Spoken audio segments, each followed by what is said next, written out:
Monday Night Football, baby. We're here.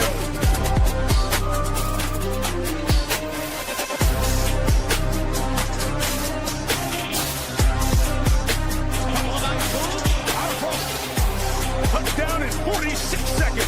Punches back. Touchdown.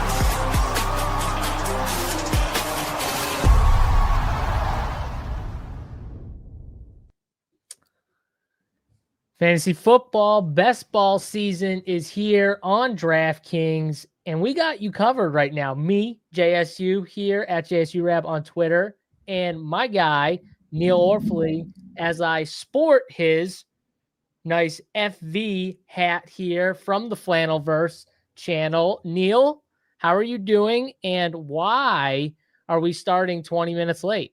Yeah, it is all John's fault. He was in the middle of the draft. No, I had 4:30, 3:30 Central in my mind all day, like literally all day. I've been planning around. Like I know we got the show at 4:30, 3:30 Minnesota time. Because I do that Monday and Wednesday. My shows are at 4:30, and I just had that time in my mind. And then literally, I'm out with my dog. 4 o'clock hits, and I was like, "Wait, shit!" Like, oh no, this is not good. And then I DM John and let him know I'm going to rush home with my dog. It's kind of an issue though to rush home with my Neil's dog. like, I'm running home with my dog. I'm like, don't do that. You don't have to run home. I appreciate it because I like kind of can't rush that much. So I got this dog, and as you know, I got this dog about a month ago, and he has not had an accident in the house in over a week at this point. He had several early on, has not in over a week. Because what we figured out is we have to take him on several long walks every day because he doesn't go to the bathroom in our backyard. We'll only poop on the walk. And like he doesn't like forecast it at all. It's like we'll be walking along, he's on the sidewalk, and then just very suddenly starts pooping on the sidewalk. And he pees like every 20 times a walk. So it's hard to rush this dog to get him to do all this stuff. So I appreciate you giving me a little extra time to get some of that out. No problem at all. It wasn't like I was multi-tabling like 3 different drafts at one time. So I could use the 20 minutes anyways here. But yeah, 4:20, it's the Stoners time. That's right. Really says, I mean, yeah, 100%. That's the start time right here. But, you know, we got to get into a draft here, Neil, because of all the promotions that DraftKings did over the week. I got some nifty tickets here to use, which is always nice. Get a little ticket in. If you guys want to jump in, $25 entry into the DraftKings 3M Millionaire, $3 million to first. I'm going to hop in right now. Let's see what we got. I'm assuming, 2 of 12. Anyone who wants to get in, water is definitely warm here. Hop on in, draft with us. This might be a interesting draft right here. Neil, I'm feeling it though. $3 million winner. I got my new hat. I'd been asking you for a couple weeks now. You delivered, and I think this hat's going to deliver us some luck here. I figure we can't both be wearing the hat, so I did not wear my Flannelverse hat today, but because I figured that you would probably wear it on the day you got it, and I appreciate you doing so, representing the Flannelverse for me. Yeah, I feel like it's a good omen that you got the hat, that you're wearing the hat. I think this is going to be the shipper. I'm feeling it, man. I'm feeling it. It's going to be the shipper here. Let's get into it here. Got our trusty sidekick at the top right over here. If you're wondering what this is, it is the legendary upside draft assist tool, the sidekick.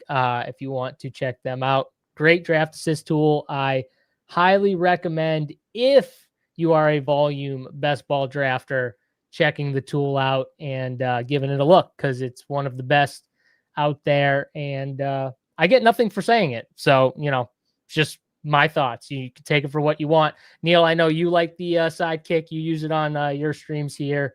So you're a proponent of the kick.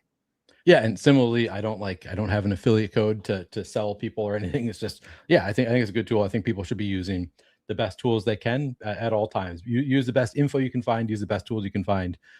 People on my stream yesterday are saying, I can't wait till they make these kinds of tools illegal. And my thought is, if they make these tools illegal, fine. But for now, at least, and I don't think they're going to do that, because I think these companies have invested a lot in creating them.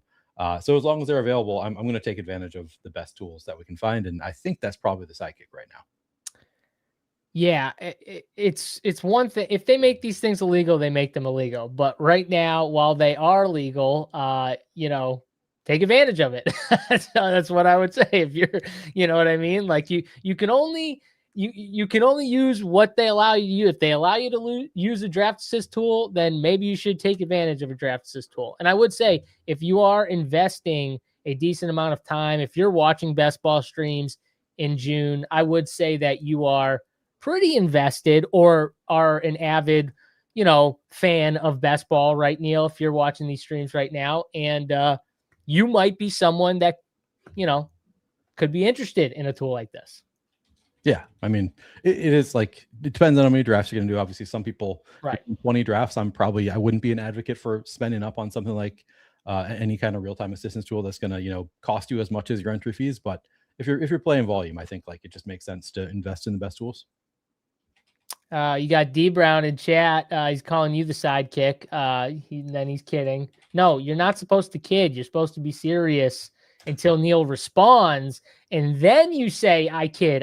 Come on, Derek. You're better than that. I responded anyway. Yeah. All right. I got to teach him how to respond. See, Neil, I think we're going to get a gift here, and maybe Jamar Chase will fall all the way to 10. How about it, King Cooper? Yeah. How about it, King Cooper? Let it happen, buddy. Allow it. You don't want him. You don't want him. I'm just saying. We got a few people. If you're in chat here, I see a few regulars here. I got my guy Jim Jerry here, JM Mahal, King Cooper. I've seen these usernames here a bunch. My guy Alpha Tango Zulu is in this draft as well. Anyone else in draft that I'm not calling out? Oh, my boy Corey Holt in the 12 spot. If I'm missing someone, let us know if you're in here drafting with us. We didn't get the Jamar fall to 10, Neil. It's all right though. Maybe we get Jefferson at 10. Just as good. Yeah. Better player, slightly worse environment. Yeah, CD Jefferson. I'll take it. I'll definitely take it. What are you thinking here on all the buzz with Mr. Tootin? I know you're a big Tootin guy.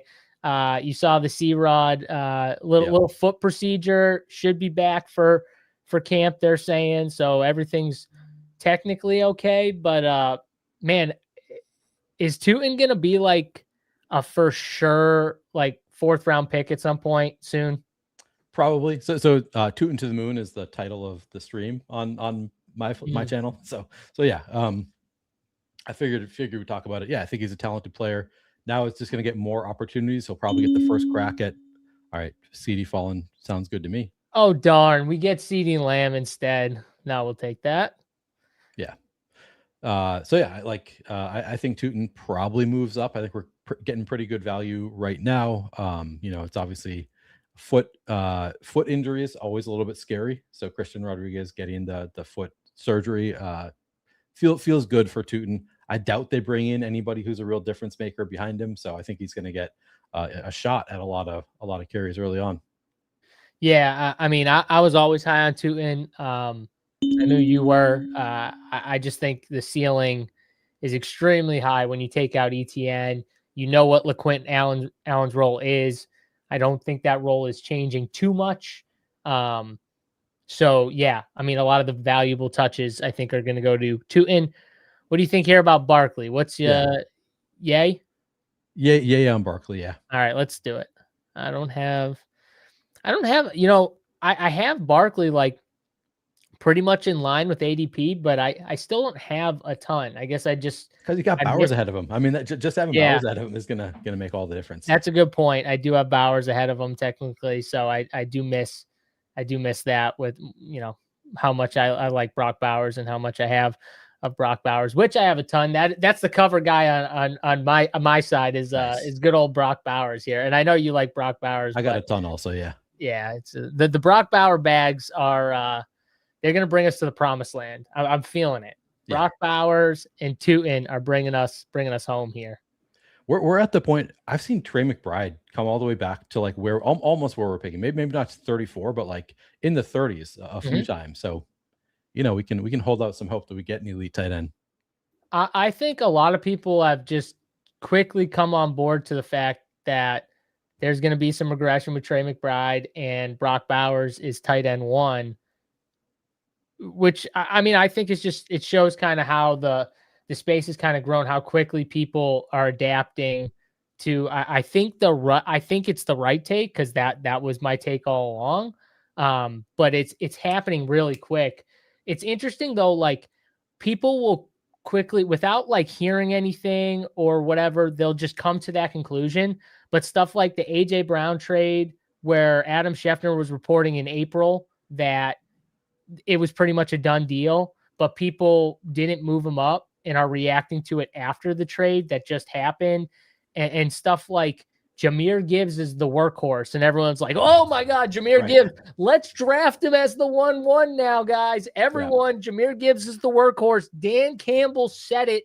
He is going to be the work. Like, we didn't already know that Dan Campbell was going to, if Dan Campbell is letting his favorite player, David Montgomery, go, I'm telling you right now, it's to jam Jahmyr Gibbs down our throats. It's not to play Isaiah Pacheco, Neil. Yeah, right. Yeah, it's all stuff that we knew. And you and I, luckily, had already been drafting. Like, Bowers is ahead of McBride. We were drafting, I think you were also drafting Gibbs 101, if I'm remembering right. And we were drafting AJ Brown ahead of where he was going. So, you know, I feel really good about how we've played the early rounds and in, you know, the start of the season.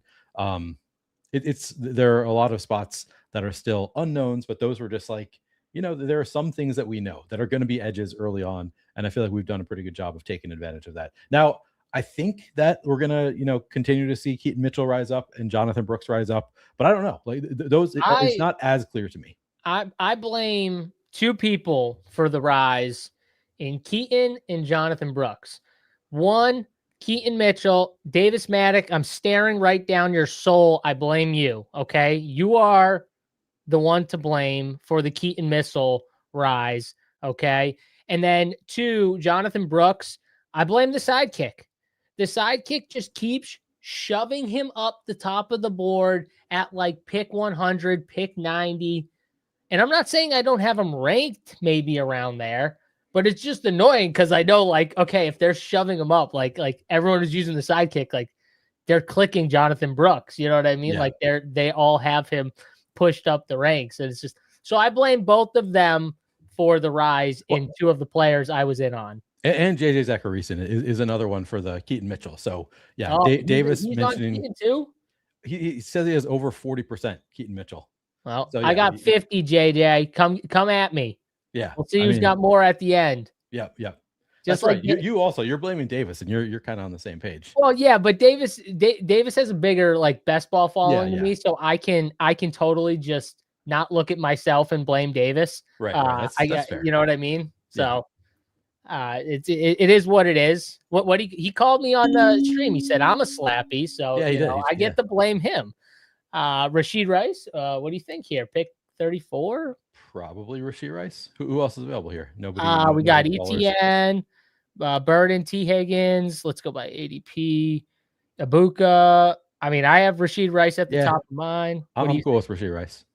Let's do it. He's another guy. Like, he's going to come out of jail. He'll be fine. Yeah. He'll be there. They're letting him work out in jail. They're giving him treatment in jail. I mean, that's fine. You know, it is what it is. I wanted to say, Derek had a take in chat saying Loveland will challenge Bowers. I have Loveland really high in my ranks. Bit of a fall for ETN, right? Dude, he just keeps falling. Are you cool with him? Yeah, I'm cool with ETN. Yeah. We figured it out. Weren't we on stream last time and we were like, wow, we fell to like the fourth round to us, I think last time. Right? Yeah, I'll take him in the fourth.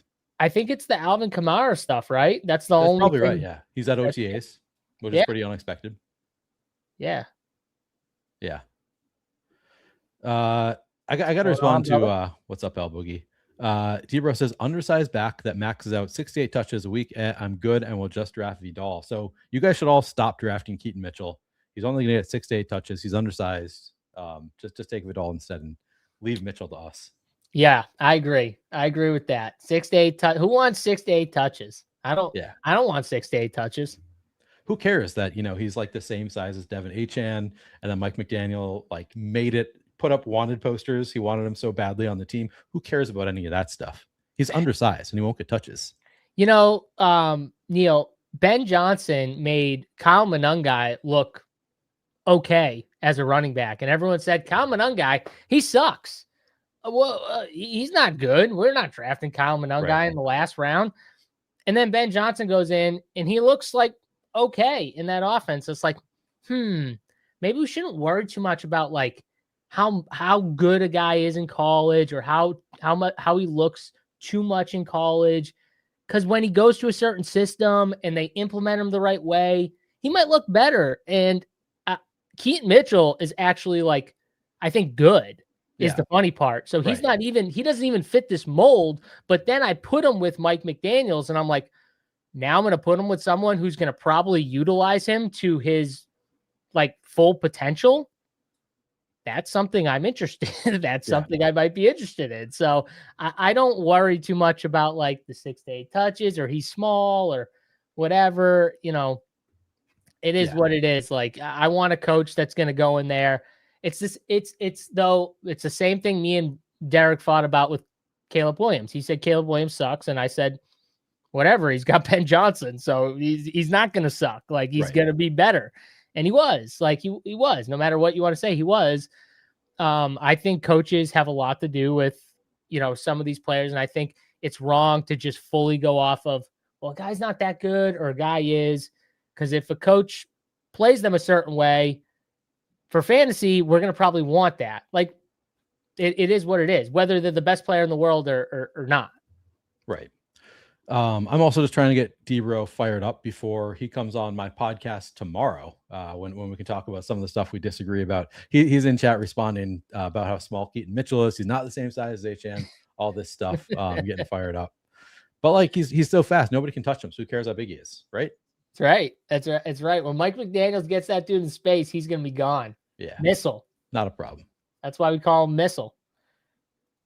Don't worry, smoke will be brought. Yeah, I mean, I know I can count on it from D-Bro, but you know, still got to get him going early on, get him thinking about this. You gotta respect it. He does give takes. I always respect the guy who will come on and give hot takes. You know what's funny about that is I saw on Twitter today.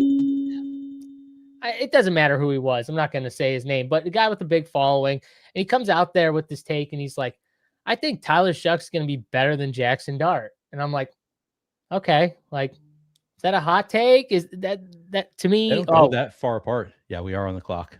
Should we get our guy? Yeah, I mean, can we? Yeah, let's do it. Yeah, fuck it. Let's get our guy season. And I'm like, is that hot of a take? Like, that's not really a hot take, but you know, it is what it is. I don't know. That to me doesn't like they're close enough to me where it's like Jackson Dart's kind of falling to Tyler Shucks. Everyone's like loving the Saints this year.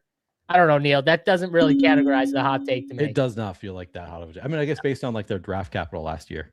Yeah, I guess if you look at it that way. If you look at last year, then yes. If you look at it from this year's standpoint, then I don't think it is. Running back, what do you think? Quinshon Judkins at the top of the kick. We've got Travion Henderson. Probably one of those top two guys there. Who do you like more? Judkins. Let's do it.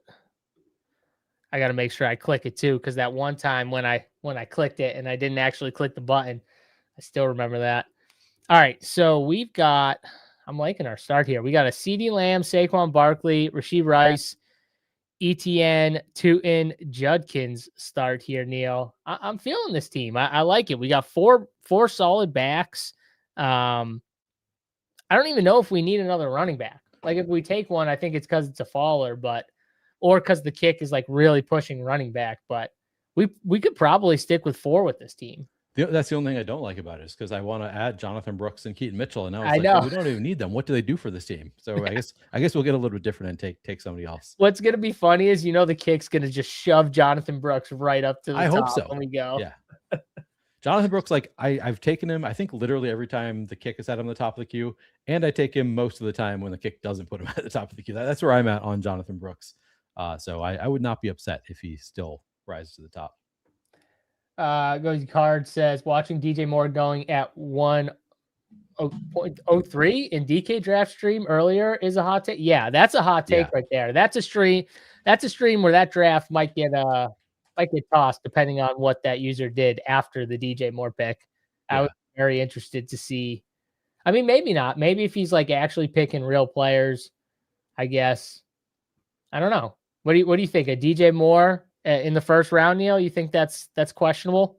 I don't know if I've drafted DJ Moore yet this best ball season. I've probably drafted him a couple times, but I just don't remember it. I'm not taking much DJ Moore, but I'm also not taking much Josh Allen. I think it is something like to work in your portfolio, never in the first round. I think you could do it if you want to do like at pick 30 and pick 43. Is that where you need to go for DJ Moore? I don't even know where DJ Moore goes. That's how out I am on DJ Moore at his current cost. DJ Moore's been falling. He was going, I think, in the 40s, and now I think he's dropped to the 50s in ADP, if I remember correctly. So I think the people are adjusting a little bit with the DJ Moore stuff for whatever reason. I don't know what the exact reason is, but people are kind of adjusting to it. So well, that's good. I mean, I would like to get some of it because obviously we've seen Josh Allen put up those 45 fantasy points in a playoff week where it's like you kind of need Josh Allen. I think it was the same week that Jared Goff also put up 40 something fantasy, so you didn't actually need him, but like super helpful to have that kind of upside. And we know that Josh Allen can do that at any given time. He can go on a string of 40+ point weeks. So it does feel a little bit dangerous to not have any Josh Allen. I probably will kind of force in just a little bit, have a bit in my portfolio, but he's not a player that I'm going to be in on relative to the rest of the field. I'll have some, I'll get to a couple percent probably of Josh Allen, try to force in some Josh Allen and DJ Moore, particularly when I don't like what's available, where Josh Allen is going. If it's like, I guess I could take another Rashee Rice share. Like at some point I just get bored of taking the same guys over and over again. So maybe if Josh Allen fell to 34, then I'd take him. And then hopefully, hope to get DJ Moore at 58 or something like that. But yeah, not a big part of my portfolio. Yeah, I don't have a ton of Josh Allen, which means I don't really have a ton of DJ Moore. It's just the way it goes. I don't draft. The problem with drafting quarterbacks that early is when you get to this window, which actually quarterbacks are going pretty early here, Neil. So I don't know what we want to do about that, but let's see if Buddy Man screws us or not.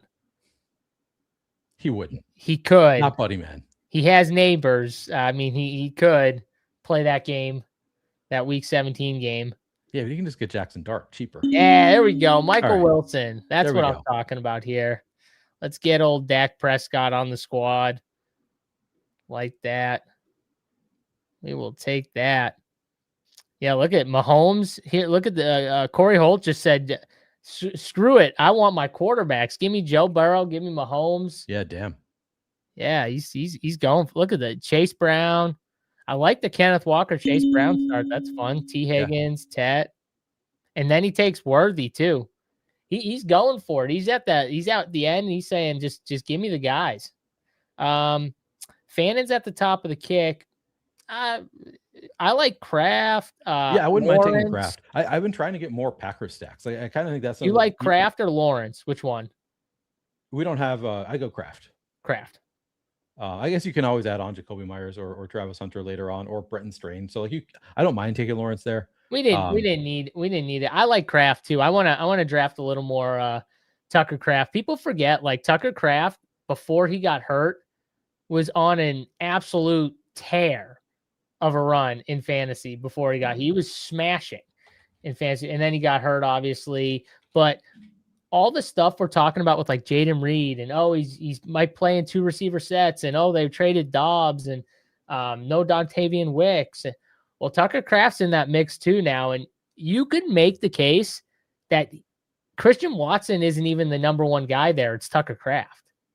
I'm a big Watson guy too. I think Watson had a great season last year. But yeah, you are right. Like Tucker Kraft was awesome when he was healthy last year. If he just continues that, I think he may be like.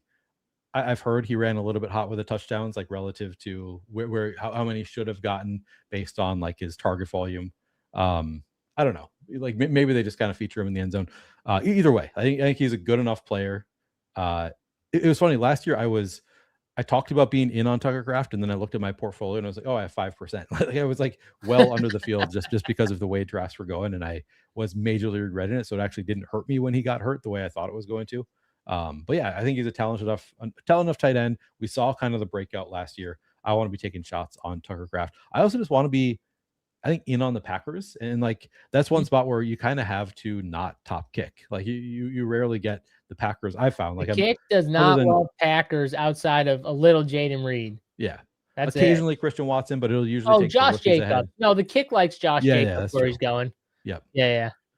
But like I guess I mean the passing game more so, because we're getting Josh Jacobs, but just not getting much of the stack. And I think Jordan Love is like a league average quarterback, and still could prove to be better than that. I don't know. So I just want to be somewhat in on the Packers pass. Maybe not even in the sense that I'm like overweight to the field, but I'm like kind of forcing my way to get to the field because I like the upside there, and I like where they go in drafts. Like I feel like it's pretty clean, like where you can get Christian Watson, Jaden Reed, Tucker Kraft, Jordan Love, and then if you want to, Matthew Golden. It's one of those things where like I'm with you. I like getting some Packers. I don't feel like I need Jordan Love though. Like if That's I fair. get him, I'm okay with. Like if we get him here, I'm totally fine with it. But like I don't feel like I need him even if I take some Packers. You know what I'm saying? Like he's one of those quarterbacks like I'm good with, but I'm good without one way or the other. I do agree with that. If you want to go Fannin or some other direction, I'm cool with that. I mean, it's Fannin, Pittman, or Love for me. And Fannin's the fall. I'm not even like I'm right in line with Fannin, but this is kind of a big fall. 20 picks. Yeah, we could do that. Let's do Fannin. Let's do it. That is a big fall. Now, what sucks is they have the same bye week. Him and Kraft. But that's okay. We'll get a third tight end. It's the year of the tight end, guys. Fuck, we might get 4. Who knows? It's so funny that I say that literally every year. I'm always like, oh yeah, this year the tight ends, they hyped, like the teams hyped up the tight ends so much, like, oh, he's going to take a big step forward this year. He's going to be a focal point of the offense, and it's like, yeah, 500 yards and 4 touchdowns. Like all these guys that I think are going to be awesome. The kick should hate Houston in week 17. That I do agree with. That might be why. That's a good call, Travis. That's probably why they hate it so much. All right. Jacoby Myers up here on the kick. Could get Pittman again. We could go Pittman. Prefer. Pittman? Yeah, I'd be fine with Pittman, yeah. All right. Yeah, that's a good point from Travis, that like that might be part of the reason that you just don't get a ton, is that's like the values are not exceptional. The week 17 matchup is horrible. Like probably has a low game total, I would assume. So that could be why we're not getting a ton of the Packers. I don't know. I've said before, it could just be because I'm a Vikings fan and I'm just scared. I'm just scared of the Packers being really good all the time. They're just in my head, so I feel like I need to get there. But it just feels like a passing game that not that expensive, and they've got some talent. Brooks at 84. Brooks at 84. I hate it. Okay, so this was my take on why I like Jonathan Brooks to start the year, because I thought that at some point in the summer we were going to get news and Jonathan Brooks and Chuba Hubbard were going to basically be on a head-on collision course for like closing the gap on each other. So like Chuba is going to move up, down, and, Brooks is going to move up, and they're going to eventually get closer and closer to each other, Neil, where it's like, okay, which one's the value now? Brooks was the value, clear, but now is Chuba the value? So like, I was trying to draft as much Brooks as I could early, thinking like, no way I'm going to draft Chuba at what I think is his ceiling cost if I think he's going to start to move down the board. So I'll just wait. And then if he starts falling at a ridiculous rate, then I can draft some Chuba, because I don't really like Chuba, but if he falls a ton, I will suck it up and draft him if, Brooks starts to get near him. Yeah. And I don't want to get ahead of myself with the Brooks, because I recognize that Chuba Hubbard, they say he could be a bell cow. He's going to start the year most likely getting the bulk of the carries. He's taken that job in the past and run with it. So it is, there is an obstacle there for Jonathan Brooks, but just the way the team talks about him, it's like they talk about him like, oh yeah, we'd like it if he can take over and be the starting running back at some point. So to me, it's like, as long as he's not like a lot worse than we think he is, and he doesn't get hurt, I think it's like likely, if you're going to stay on that path, he's likely to pass Chuba at some point. It's just not, the health is always a concern.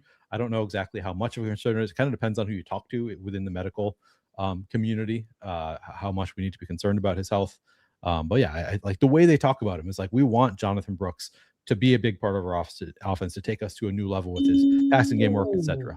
All right, Jake Ferguson goes. Would have been fun. It would have been fun, but KC's kind of fun. Yeah, it's not. I like getting KC here. What do you think, KC, or should we go quarterback? You like Malik Willis, that's right. Either way, up to you. Let's do KC. You like KC, right? I have a ton of KC. Yeah, let's do it. Okay, let's do KC. It's more that the sidekick likes KC, so I end up getting a lot. It's rare that you see the sidekick suggest Malik Willis. So yeah, it is extreme. It is extremely rare, and I've talked to Sack about it, and I've tried to influence it a little bit, and it hasn't worked. I'll just say that it hasn't. I just saw it for a brief second. Whoa, there, he wasn't the top of the game. At 133. That's a take. That is going get your guy. Is that my guy Corey Holt? Is he just taking all the players? He's just jumping me on everyone. All right. You know what? He was up there before. I said we just do it. Take Malik Willis, right? That's there we go. There we go. Yes, let's go. Yeah. I mean, all come right. on. So we got Dak Prescott and Malik Willis. I mean, what a quarterback combo right there. Just polar opposites, but give me it. This is what I'm talking about here.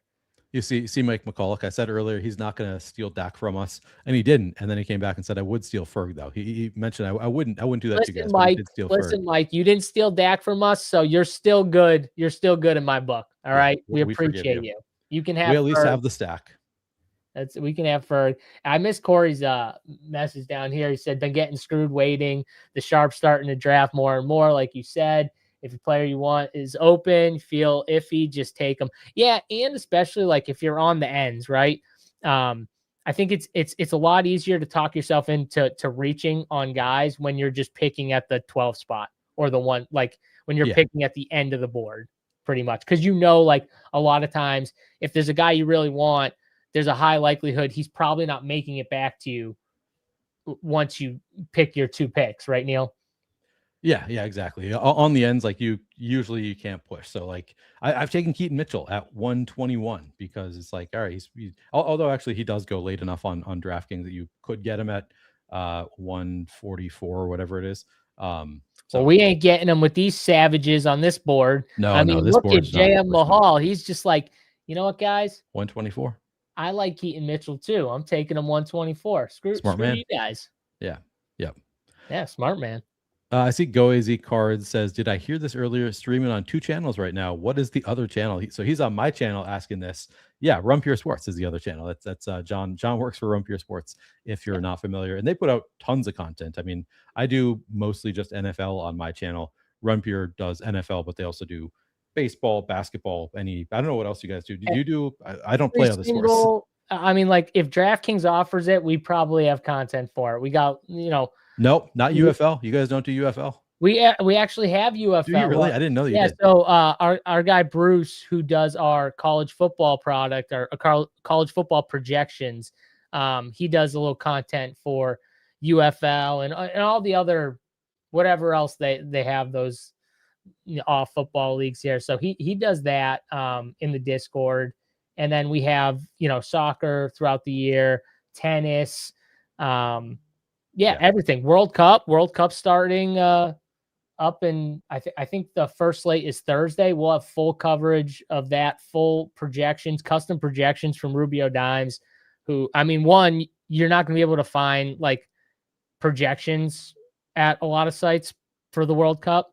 So that's one in itself, but I put Rubio up there with the best of them from a soccer knowledge standpoint. The guy is just really good at soccer. So, we're going to have full projections. We got a full hub where you can go in there and it will pretty much be everything you need to like build DFS lineups. We'll have a full betting card, everything like that. If you're into the World Cup, we'll have, packages for just the World Cup, NASCAR, MMA, pretty much everything's on the site. So yeah, Neil's more of like the football, total football. We have all different sports. Yeah.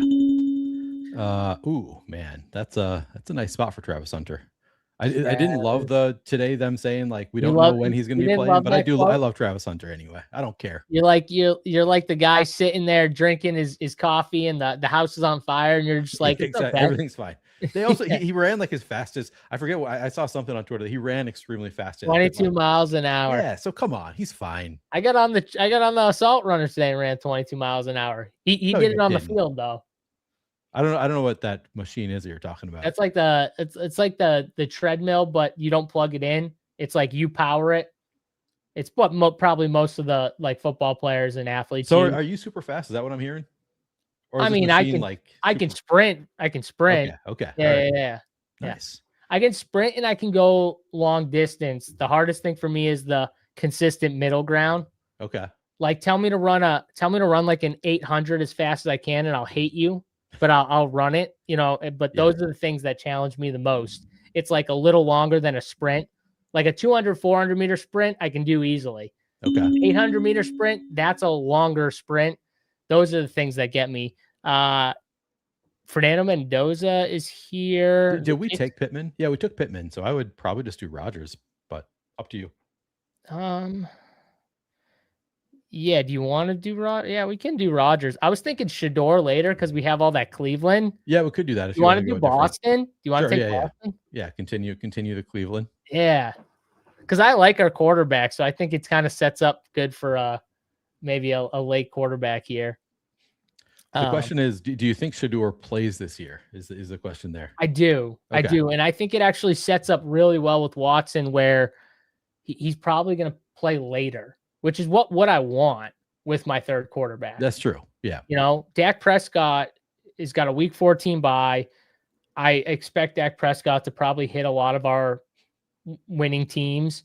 And then I expect Malik Willis to kind of fill in the gaps because he's probably going to be up and down, Yeah. But his up games will be really good.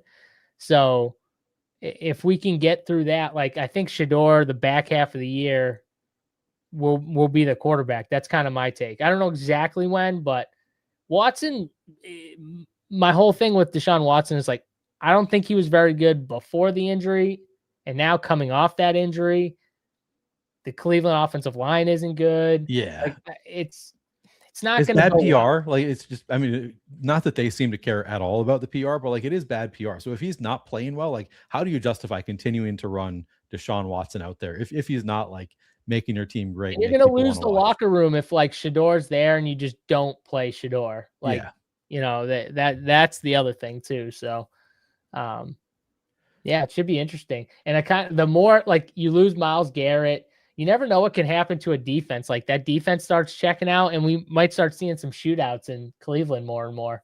Yeah. Get us in some good game scripts. I got to say something because Debro was making it sound like Achane and Keaton Mitchell are not the same size at all. Like, oh, you guys are crazy. I Googled it. Devin Achane versus Keaton Mitchell size to look. And the response is Devin Achane and Keaton Mitchell are nearly identical in physical size, both featuring highly compact, undersized, and explosive builds. Height, they both measure 5'8". Weight, both are usually listed around 186 to 191 pounds. So there's like a 5-pound difference. They're the same height. And Debro's like, oh, they're not the same at all. What are you talking about? Come on, man. Same size.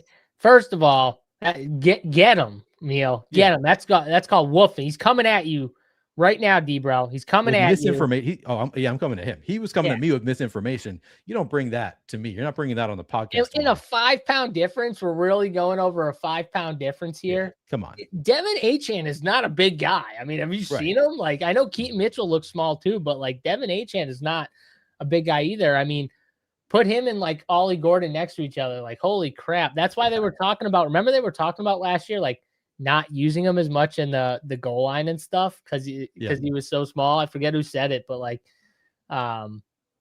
they're pretty much the same size. So I'm glad you looked that up because in my head I was like, I feel like they're very similar, but it is what it is. I'm not going to look it up. And then you were just like, screw it. I'm looking it up. Come on, man. I'm not going to let that stand. The slander. Who's the Jets' backup quarterback?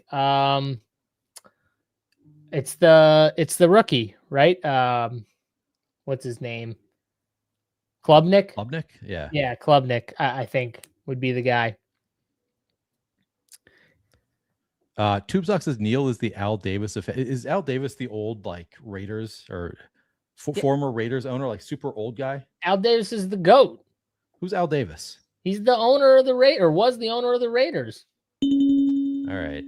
Don't you want to be a boss? I would love to be. I just feel like he's calling me old, and you know, I can't let that stand. I don't call me Al Davis. I'll be Al Davis. That guy's a boss. Yeah. All right. We're up here, Neil. TJ Hawkinson's a faller.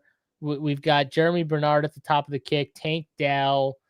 What are you thinking here? Sure, Tank Dell. Oh, or Bernard. Either way. Oh, I took Jeremy. Sorry. Oh, I'll take Jeremy. I'm okay. happy. We get a little Steelers. I tried to click it as fast as I could.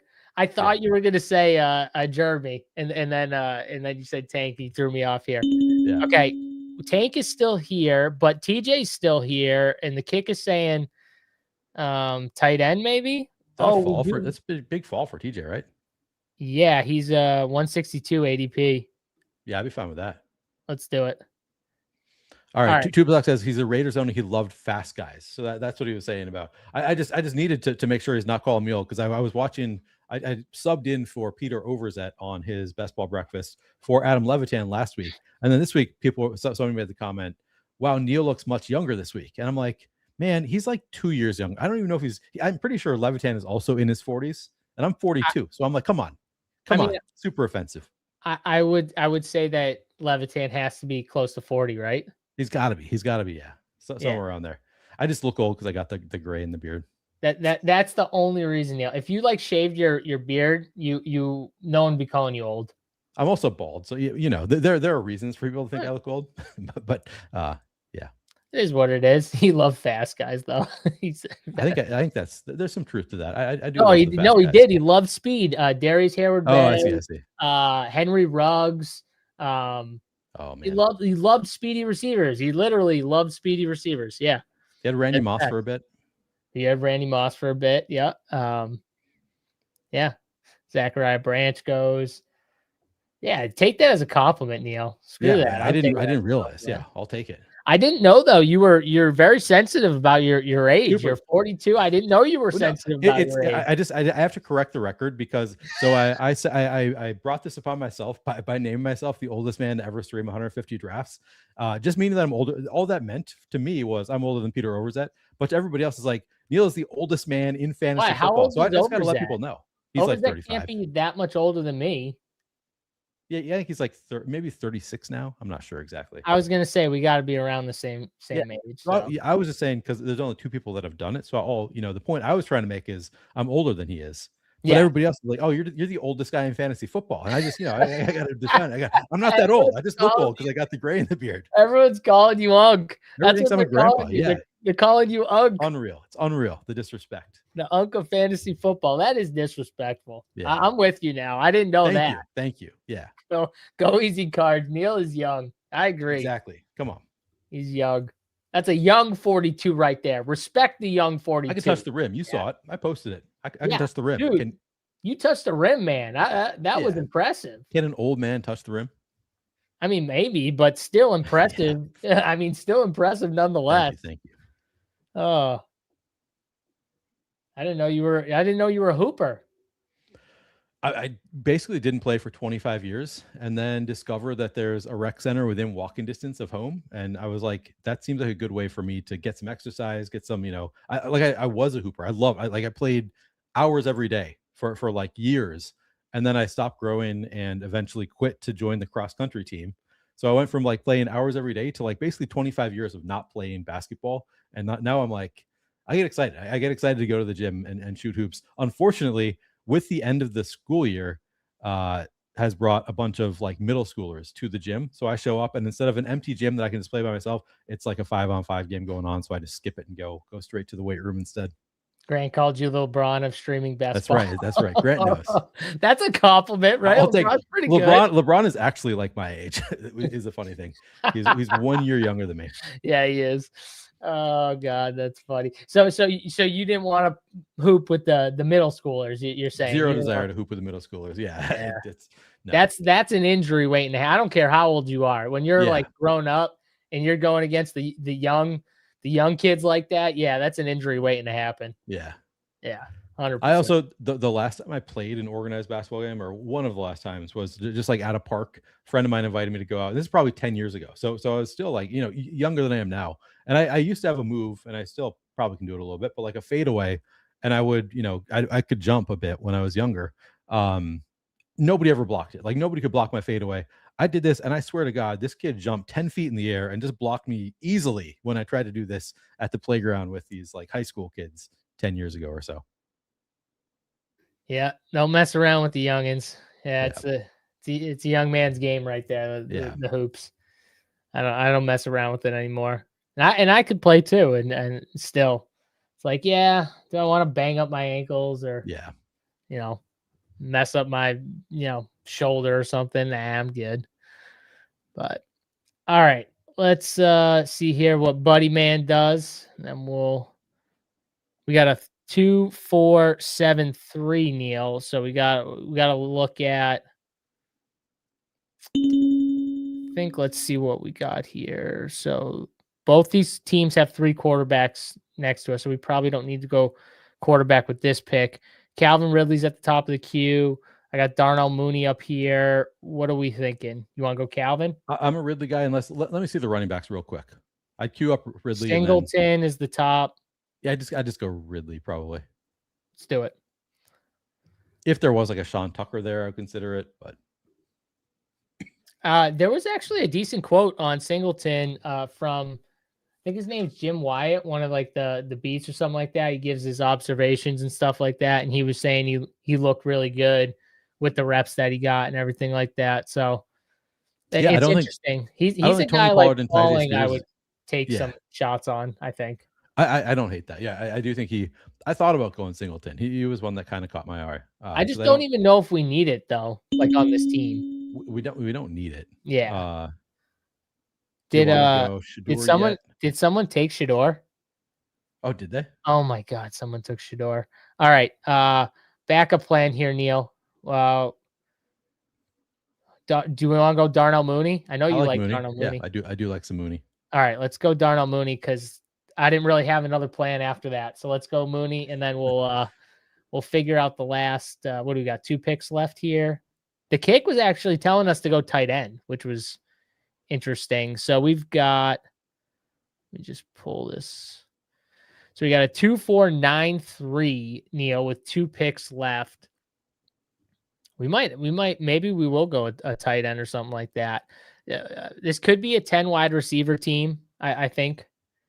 What do you think, Neil? I mean, we could look at the quarterbacks left. I mean, let's see we got Jacoby Brissett, Michael Penix. We don't have, I don't think, any Atlanta. Deshaun Watson's here. I mean, this would be the case where I would consider Deshaun Watson just because we got it so stacked up already. We have the whole team. We have the whole team, and like maybe if he's playing well, he keeps the job. So if we were going to go quarterback, to me, it would be take a shot on Deshaun Watson and get the rare share. But I'd be fine also just having the team correlation without the quarterback and going with now the kick is saying tight end above quarterback here, which is interesting. Maybe we go. I mean, what do you think? Should we go 10 receivers or should we go tight end or running back if we do go Watson? I wouldn't mind taking like a Darnell Washington. So a tight end. I'd be okay. Yeah, if the right tight end. David Njoku's still here, by the way. I didn't even realize that. Yeah, we could go David Njoku. That's a big fall for Njoku. He probably won't be here by the time we get back, though. Have you been seeing a ton of Charlie Kolar suddenly in the sidekick? I've seen a little bit of Charlie Kolar at the suddenly end. Today. I'm in a bunch of slow drive. Suddenly today, like I had not seen him at all, and suddenly today I've seen him several times. So I was going to look up the news. Is that like were there some positive quotes on Charlie Kolar being more involved offensively, or what's going on there? I mean, I would expect him to play a lot. So now whether that results in fantasy points, I don't know. He could just be much more of a blocker, but I think he's going to be on the field a good amount. I think it's going to be Gadsden and Njoku actually coming in, coming out for each other more. than Kolar, because Kolar makes him. Kolar is actually not a terrible, just all around tight end. We just didn't get to see it because the Ravens had Likely and Andrews, who are just better than him at pass catching. So we never really saw him ever. But yeah, I think he's going to play a lot. Yeah, no, it's fun to get. I was just like, I must have missed something because he like went from like literally never showing up to being at the top several times. All right, so David Njoku is still here. The kick is saying Elijah Arroyo. Do we want to go tight ends? Yeah, I wouldn't mind just taking the faller on Njoku. Yeah, I think that's what we do here. Is he a different buy than our other? Yeah, we've got Kraft. Yeah. He's a different buy. Yeah, I'd probably just do Njoku. Because that's our fourth tight end too. So now we don't even have to work. We got Hawkinson and Njoku, who are both different buys than each other and not the same as our two other guys. So, okay, we don't need the kick still has the Royal up there. This would have to. Oh, Watson's not here, so we can do like a Damon Claiborne. What about a Jaden Blue with our? Oh yeah, Jaden, we got some positives there today. Nope, he's not there. You want to go Clay? You want to go? I don't really have much Claiborne. Or Malik Davis or Claiborne. Let's go. I direct Claiborne because I don't really have much. Could be fun. Okay. Apparently very fast. Yeah, we'll take a swing. I'm fine with it. Go Easy Cards asks, pickleball, cornhole, basketball, softball, which adult sports rec league would you join? Well, the reason that we usually start this stream at 4 o'clock when I'm not running late is because I got softball tonight. So I guess I have my answer because I've actually joined one of those leagues. Men's basketball league, you're just asking to get hurt. Yeah, 100%. I would enjoy men's basketball the most out of all those sports because I'm a big basketball guy, so I would enjoy that the most. But you are also asking, you're probably going to get hurt at some point playing men's basketball leagues. Probably not cornhole for me. It'd probably be pickleball. I'm a little biased. Big pickleball guy. I'm not a big pickleball guy actually, but we have in my family owns some commercial real estate, and we actually there's a indoor pickleball place in one of the spaces. Oh, that's fun. Yeah. Really cool. So it just went in about like a year and a half ago. So, my wife likes to play pickleball, so we'll go down sometimes and we'll play a little bit. But I'm not big into it. She likes it a lot more, so I'll play it when, you need at least 2. You want like 4, so you can go like 2v2 and stuff. So yeah. But her family likes pickleball. Like when we see her, seems like the whole world pickleball. Right? I actually have not played since it became popular again. I played it like 15 years ago. Is probably the last time I played pickleball. That's fine. I don't know. It's one of those. I'm indifferent to it, but better than I suck at cornhole. So that's the one thing I'm against. Probably the safest sport though. You don't have to worry about getting hurt in cornhole. Cornhole is pretty safe. Yeah, it's very safe. I am pretty streaky. Like I'd say I'm generally good at cornhole, but like I'll go on streaks where like I'm really good, and then I'll be like kind of lose a game where I'm just like not really hitting much. Similar for like beer pong for me. Like I was always like I was pretty good. I could be really good at times, and then other times just kind of like, all right, it's kind of a mediocre. You know who's really good at cornhole is Big T. I know. I believe Big T and Jordan. What's the guy's name? The guy who used to be a Stochastic guy and then moved to Rumpier, I think. Yeah. They won like a tournament together, right? Yeah. They won. What was that? A live final? Yeah. And I wasn't there. I just like saw pictures on Twitter or something. Yep. I'm gonna hop in one more draft here. So if you guys want to get in, I am getting in that right now. Hopping in a $25 3M millionaire on DraftKings, 10 to 12. That filled fast here. All right, Neil, what do we think of this team here? We got a lot of people in stream that are in this draft here. We get the 3 pick in our other draft, but what do we think of our squad here? We like it? Yeah, I would have liked it better if Shedeur Sanders didn't get sniped by a team that already had Drake May and Jalen Hurts and nobody on the Browns. But hey, it is what it is. We didn't get Shedeur. I still think it works out. We have strong enough receivers. Like I think we played it right by taking CeeDee Lamb or Rashee Rice early, and then we held off on receiver for a while. So we got some studs and then got there with volume. Our running backs, I mean, obviously very strong, 4 in the top 6 rounds.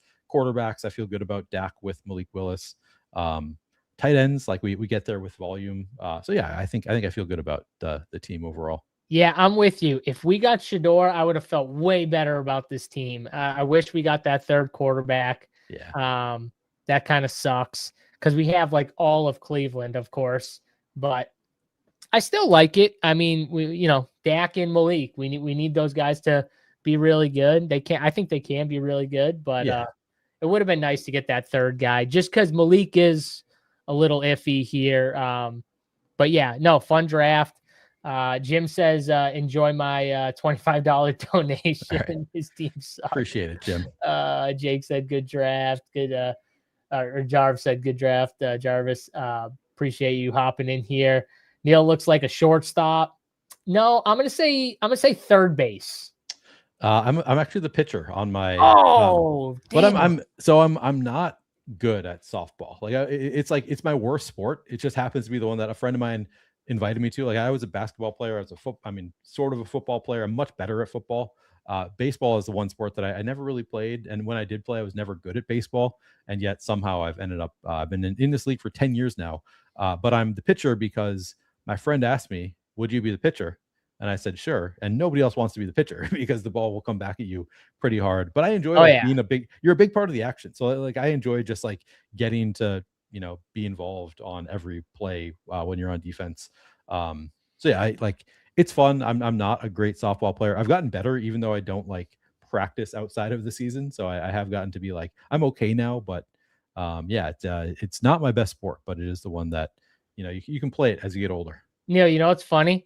Literally right across the street from me is a brand new softball field. Oh, no way. Yeah. Like literally the town just built a brand new, cause I'm across the street from a, like a old folks like community center. Bijan at 3, baby. I mean, oh yes. And they just in front of it, they just built like a brand new, really nice field. So does it have like an outfield fence? Oh yeah. The whole we play at a scoreboard, outfield fence. Okay. And they do. I see the men's and women's softball leagues on Thursday nights. They play. Yeah. Nice. So. Yeah, we play at a field that like it's across from one of the big lakes in Minneapolis, and it's just like kind of a fun like little area, but the fields like overlap. So like we have guys that'll hit the ball far enough that we have to like yell to the next field over, like ball coming, like essentially tell them like somebody could get hit by this ball because we don't have outfield fences. The fields just like all kind of overlap with each other on the fringes. And then you just get like random people that somehow like maybe don't notice that like, hey, there's people playing softball, hitting balls hard all over you. We'll just kind of like, walk slowly through the fields. Like it's a funny place. We actually used to play at a field where it did have an outfield fence and everything. And we decided to move to this one because the competition is worse and we fit in better with this crowd. Like we would get crushed at the tougher league. But yeah, it's a funny thing. It's a lot of fun being able to play at a softball field with the fence, or I should say, I imagine it would be if you're capable of hitting home runs. I don't think that I'm capable, or at least I don't swing hard enough to hit home runs, so it's not a thing for me. But I can imagine it will be fun if you can hit it that far. Yeah, you got to get that rotation down. The back, you little. Yeah. For me, it's more hand-eye. Like I can't. Sometimes I'll swing the bat really hard, and people will be like, like where'd that come from? And it's like, it's because I don't hit the ball when I swing the bat hard. I just don't make contact with the ball, so I just don't try. I try to hit it I try to hit doubles essentially, and occasionally I succeed at that. Little gapper, hit singles. Little gapper right there. Neil's trying to hit the strategic gappers. Exactly. Yeah. I see what you're saying here. Let's see here. So many things here. Make fun of me, but I use those shin guards to stop many ground balls. I'm not making fun of you. I don't blame you, actually. Probably use those too. Yeah. I've thought about as I get older moving to wearing a face guard, but nobody in my league does, so I'm just not going to do it if nobody else is wearing a face guard. But feels like I'd be a little bit safer if I did that. I finally have started wearing a nut cup since I'm the pitcher. I'm like, just not going to risk that. Yeah, I'm wearing a nut cup too. 100% if I'm the pitcher or the catcher or whatever. If there's a cat, like I'm wearing one. Yeah. Jarvis says, what's your guys' thoughts on bringing up one of the top 12 first round picks to the 1-1 to get a different kind of build? I feel like, Neil, the consensus thought, and correct me if I'm wrong, but it's like, I don't mess around too much with the ADP in round 1. That is also true for me. Yeah. Like I think the issue would be, I get what he's saying though. He's like, if I bring CeeDee Lamb to the 1-1. So he's like on a different end of the board. So you probably get some different combinations you don't normally get, right? Right. And CeeDee Lamb, he has been the best player in fantasy football before. So why couldn't he be this year, right? Like I'm just building the case back to you. We're up on the board. Brock Bowers fell back to us here. Yeah, I do Bowers. I mean, cover boy Bowers. This thing fell perfectly. That's how we do it. Bowers Bijan does not happen that often. Yeah, no, I'm with you. Like I don't think that I'm going to be doing it this year. Like I think that the top 2 picks are just so strong right now, and you're not going to get them to fall beyond. We just got Bijan at 3, and that's like a rare thing. So like because I'm playing so many drafts, if you're just doing one draft and you're like, I actually think Ashton Genty is going to be the highest scoring running back this year, then sure, I would maybe bring up a Genty and get a unique combo. But if you're playing volume, I think Bijan and Gibbs are such great picks that I don't want to miss out on opportunities to draft them when I can. So I'm not doing it. You're giving up a bit in projection. Like if you look around projections around the industry, you are going to give up some projection.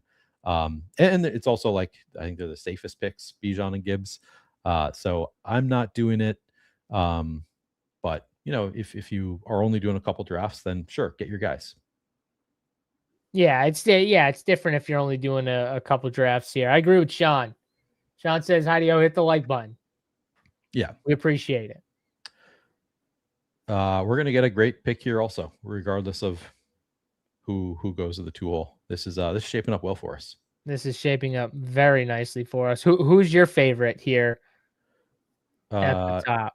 It would be sorted by Nico Collins. All right. Nico? Yeah, exactly this order. Here? Yeah. Okay. Yep.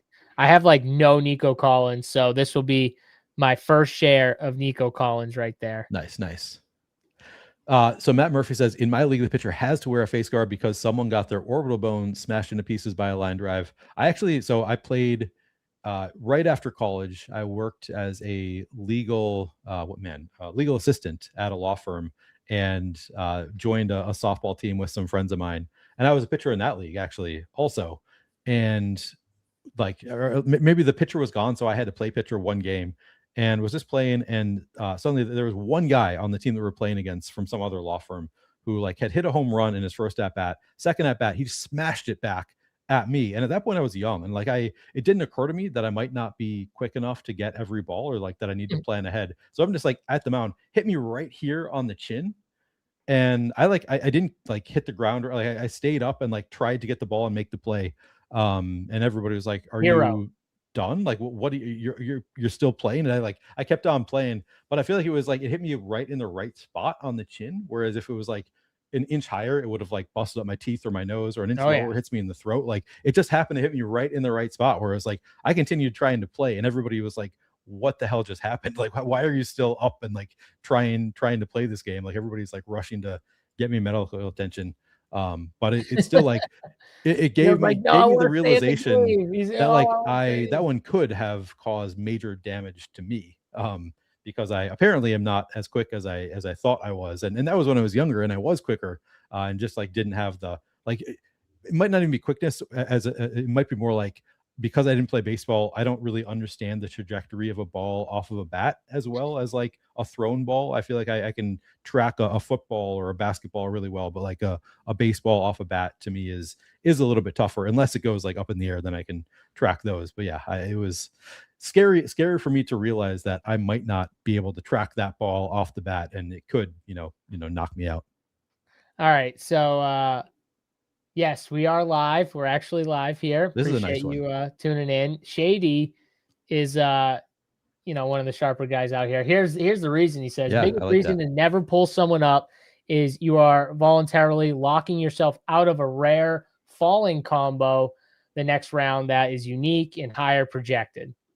There you go. Right there. Yep. From the man himself. So yeah. Like that. Yeah.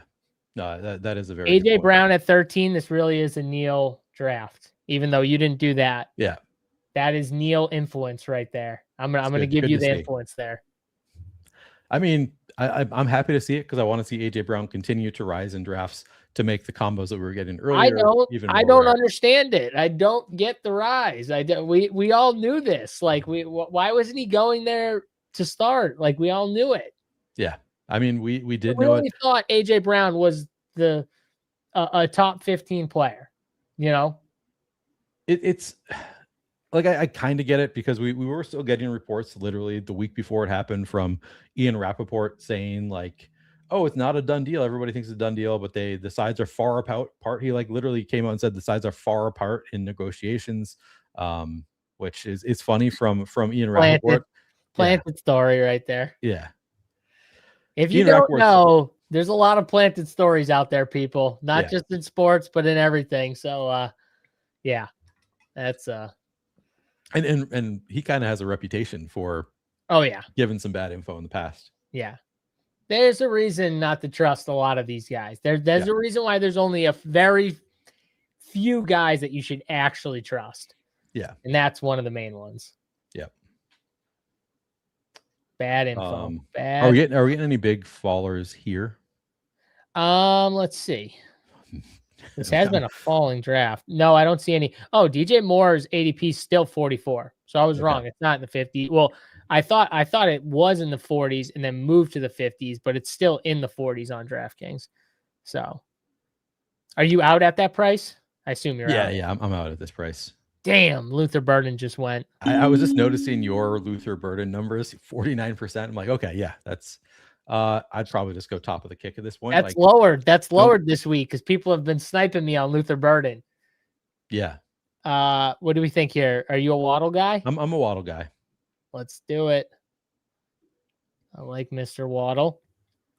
To me, like to at some point when you get such a great start, then I'm kind of like, don't drop the baby, take the top of the kick. I lean more on the kick once I get a great start. And once you feel like you got like the nut start, and you're like, all right, I'm gonna trust the math now. Don't let me fuck this up right here. Is what you're really saying when you say that. You're like, I'm not gonna allow myself to fuck this draft up. Like, I'm gonna make sure I take some of the top guys. I'll still get my guys. Like if Jonathan Brooks is there and he's not being suggested, I'll still. When is he never being suggested in the kick? I mean, all right. So Devontae Adams here at the top. I like Montgomery and Mike Evans. I know we were just talking about sticking to the top. I'd be fine going Montgomery, getting the little team correlation if you want to do that. Let's do it. I like it. I think Mike Evans and Devontae Adams are like the same player. I just think Mike Evans has to contend with less than Devontae Adams from like a passing standpoint. George Kittle coming off of the injury and CMC, obviously he's going to get his, but like from a receiver standpoint, like he's the alpha. Like he's, it's not Ricky Pearsall. I like Stribling, but it's not Stribling. It's not Christian Kirk. It's going to be Mike Evans. It's going to be all about Mike Evans. Whereas like Adams, it's still not all about Adams. Like there's Puka, you know what I mean? There's all the tight ends. There's Kyron. Like, there's a lot of guys there. So, but I think they're like the same guy, kind of. Yeah. Yep. I don't feel that differently about them. I'm never excited to click either of them personally, but I still do it because they're like, clearly they're just like, they're going to project well. And it's we've talked about this a lot. There's a lot of guys. It's like, it's not exciting to click them. And then in the season, it's exciting to have them. Like you're going to be glad that you picked Mike Evans once he's scoring 2 touchdowns and 110 when yards. Mike Evans or Devontae Adams is just scoring 2 touchdowns, like week in and week out, you're gonna be like, yeah, I'm pretty glad I took them in the 4th or 5th round. Pretty happy about that. So that's what I have to constantly remind myself, like, you can be excited or you can be, happy to take these players, even if it doesn't feel exciting. Like sometimes maybe you should feel excited to take a Devonta Adams or Mike Evans. It doesn't feel exciting because it's like, okay, we're taking this guy again. Like, what if he gets hurt? I don't know. I can't even like really explain psychologically why it's not exciting for me to click them. But it probably should be. Too, we saw like pretty much like what the upside of Devonta Adams is, which is really good. Yeah. But also like he broke down at the end of the year. Can he last another, full season? He's got a lot of tread on the tire. That type of stuff where I'm like, that all kind of checks out a little bit. Yeah. But he's still really good, and they're still probably going to use him in a similar role. It also did feel like to me teams were starting to adjust to how they were using him late in the year. Yeah. I think that's true. I was thinking it might be, the Family Guy thing where it's like you could have a boat, or you could have whatever's in this box. It could even be a boat. I kind of think that might be part of the psychological thing with these guys, is like with a lot of the players we're taking, it's like you're hoping that they become what Mike Evans and Devonta Adams already are. And yeah, so I think there might be some like psychological aspect of that way of like, I want to see what, like I'm taking the slappiest guys, the Jonathan Brooks, the Keaton Mitchell, because you're just imagining like, well, what if Keaton Mitchell can be Devin Achane? You're getting him this later. What if Jonathan Brooks, actually becomes, I don't know who we'd even hope Jonathan Brooks could be. Like they can be so much. So like we get excited about the players where we haven't seen it yet, but you think that you can see what they could be, and there's huge upside. Whereas like in the case of Devonta Adams and Mike Evans, like they've actually shown us this really elite upside. Yeah. People have already seen it. Yeah. Where I get what this guy's saying. Everyone wants the young hype, like Burden, but that's because we haven't seen what Burden can potentially be. Right? Could he be like a first or second round type of fantasy player where like he smashes this year, and then you're like, next year he's round 1 or round 2 pick. Right. Does he have that potential in him? We already know what Mike Evans and Devonta Adams' potential is pretty much. We know what their ceiling outlook kind of looks like. Yeah. So, which makes sense. Which is really good. Like it's a really good ceiling outcome. Definitely. I mean, it's definitely a really good outlook. All right. We are almost on the clock here. We have started out with 2 running backs, 2 receivers, and 1 tight end, no quarterback. Pick 70. This is interesting too, because we're set up, Neil. We're heading into the quarterback range, but we're set up with kind of a lot of back stacks, like a lot of late stacks. Yeah. With the quarterbacks here. And Drake May jumps Jordan Tyson here. I'd be fine with either of those. Which one do you like? Or Daniels. Actually, any of the top 3. I kind of like what they're doing with Drake May here. Yeah, let's just do it. All right. Again, getting back to like just take the top. Don't mess with the math when we've got this. Yeah, and we got Waddle too, so that kind of plays with the week 17. I like it. Yeah, I like it. I like Drake May. I like in the beginning, I wasn't loving Drake May. From like, I felt like he was getting pushed up a little bit, but now I'm like, he's probably kind of a value where he's going right now. Feels like him. Jalen Hurts kind of value picks where they're going there. I like Drake May a little more than Jaden Daniels and stuff. And I feel like they're kind of 1-2, like a lot of times Daniels before May, I see a lot in drafts, but I think May's better. I think I usually take Daniels if I don't have a stack with, like, if I don't have AJ Brown, I'll usually take, but to me, it's kind of a toss up. And like, I do think Drake May is like, feels like a safer floor. I think maybe that's just because we've seen Daniels get hurt and like he looks like, oh, this is so awesome. If we can take Jordan Tyson's still here. I mean, I guess he's not that big of a faller, but like, yeah, I think he's a smash at 75. Yeah, we just take him. That's okay. Yeah. Take the best player. Just in my head, take the best player. Sean asked, do you guys take into account bye weeks? Yeah, I take into account bye weeks. And the Sidekick shows me if a player, like I actually, like, I don't have the bye weeks memorized this year because I just like look on the Sidekick and it'll tell me like you have 3 overlapping buys with this player, and then I sometimes will break ties away from it.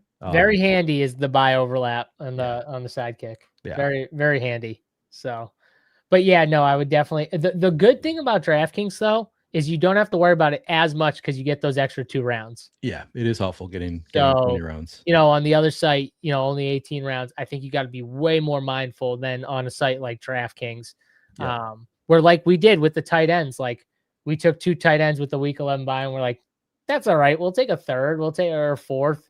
And we'll make sure we don't get a week 11 bye with the next one. Like, and it's easy on DraftKings to do because you can wait until the end and then take 1 or 2.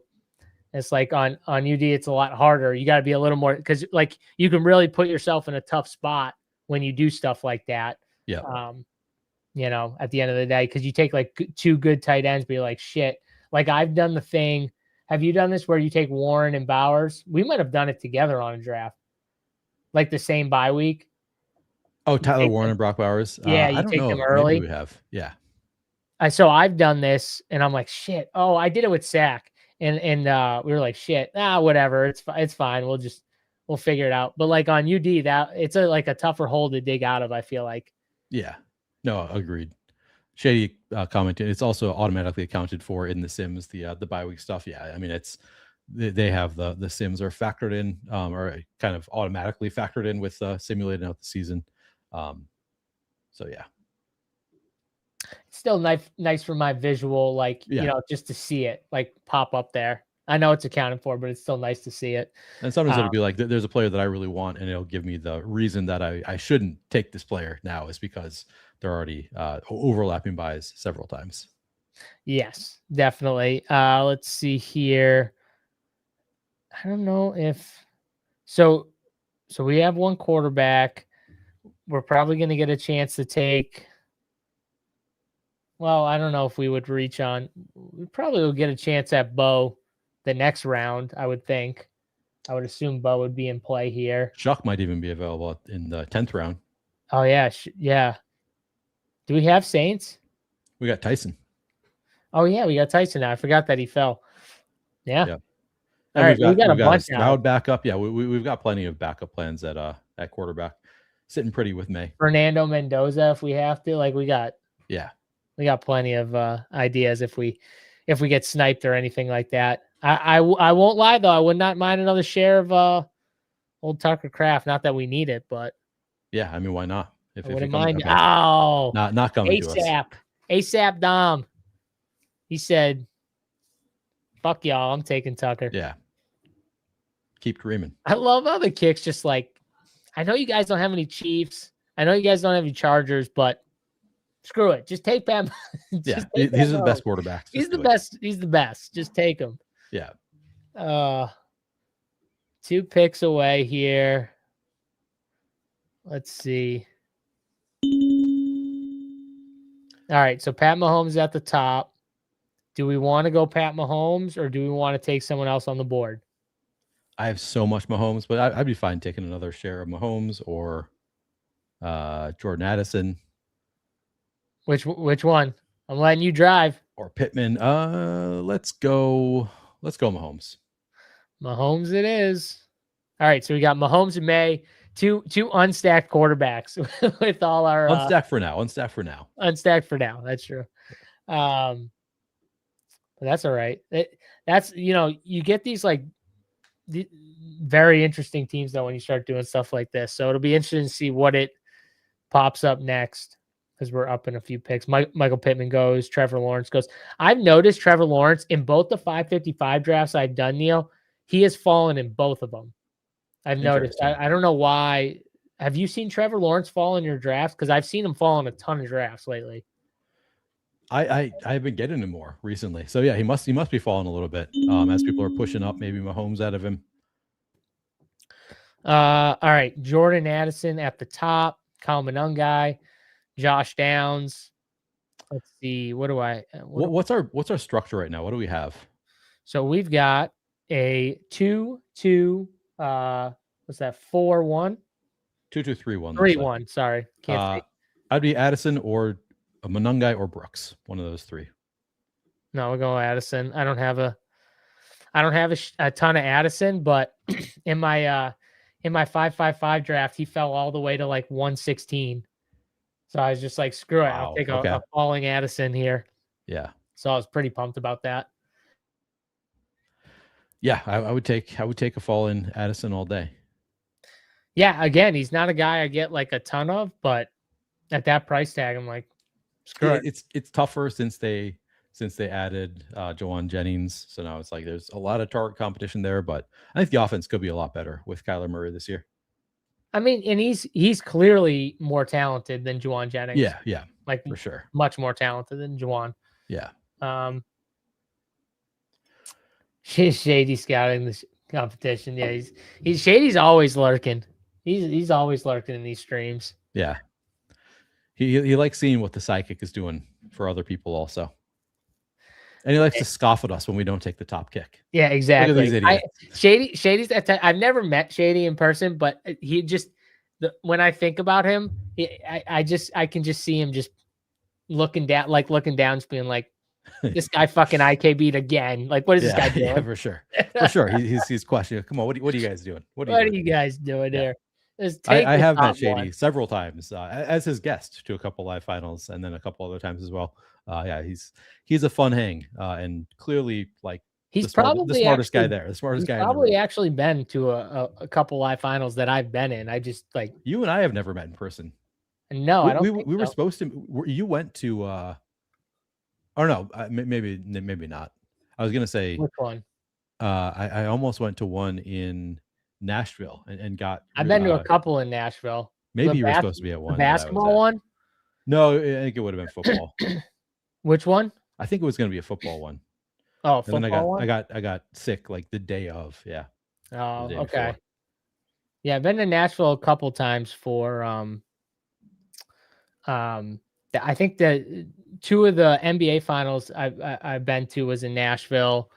One of them was in Vegas. And a baseball one was in Philly.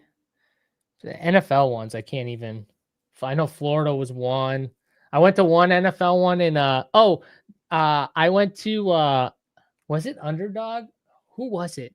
No. Do you remember the site Draft before UD? You remember the site Draft? So they did one live final, Neil, like one, and I was in it. It was a 12-man draft live final. Oh, that's awesome. It was like me. Eric Crane was in there. Cal Spears was in there from Roto Grinders. And that was in Nashville. And Roto Grinders like hosted it. That's how I met all the Roto Grinders guys. And I got in on that's awesome. with Roto Grinders. Is I met them in at the one draft final that was there. I was in it. I finished like 10th. I did horrible. But I won like $250K that week in NFL. Thanks to Keenan Allen and the Chargers defense stack. Keenan Allen put up like 40 points. It was amazing. I'm probably worthy here. This is one where I'm like, yeah. Yes. Love that. Yeah. So that's how I got in on the Roto Grinders action actually. That's really cool. The one. So yeah. And then where was one of the first live final I went to was in God, where was it? It was like an island. I'm trying to Hawaii. No. Maybe not an island. Where was it? Fuck. It's gonna hit me. It's gonna hit some resort. It's gonna hit me. I think it was the only time they went to. Maybe they did it twice. I can't remember, but that was awesome. That was in like 2012, I think, was the first one. That was like the funnest live final I went to. Yeah, it sounds awesome. I wish I could remember the name. I went to the Super Bowl for one of the live finals, so that was probably. I didn't go to that one. The Tampa one. Yeah. Yeah. Malik Willis goes. It is funny. Malik Willis is one of those guys. Like, he either goes like way earlier than normal, or like he'll fall to like the 130s. Yeah, it depends on. Yeah, it depends on who you're drafting with. All right, Aaron Jones is here. He's top of the kick. Do you want to? I'd be fine with either Jones or White. One of those two. Which one do you like more? I kind of like White better, but let's do it. I have more white too. You wanted me to say that. I can see by your no. Don't exposures. put me in it. I was asking you. Okay, I was asking you. Yeah, it is one that I often will. We'll take White over Jones when Jones is at the top of the kick. I feel better about the profile for White. I do too, honestly, because I don't feel great about JCM, which makes me feel better about White. But I don't know. Should that make me feel better about Katron? That's where I'm like a little. Maybe I'm overthinking this a little bit because I don't feel concerned at all about White's role, and I'm just like I feel like JCM's role is not as locked in as people might want to believe. Yeah, I could be wrong. No, I think that you are right. I think at the very least, White is going to be like a 1B, and I think he could be the 1A. I mean, they go around each other, but I think like he's got the more valuable role because he's going to be. This is where it was. I was racking my brain trying to think. The Bahamas. That's awesome. Yes, it was awesome. It was absolutely. It was such a good time. Yeah. And that was back when like CSU and all those guys were at all of them. And it was just 12 of you. Just 12 of you there. No. That one was okay. That one was, I think, a 50-man live final. That was like one of the first NFL live finals. Okay. I don't know how many they had, but that had to be one of the first DraftKings did. It was my first live final for sure. I think it was 2012, but it was around there. Yeah, it was a while ago.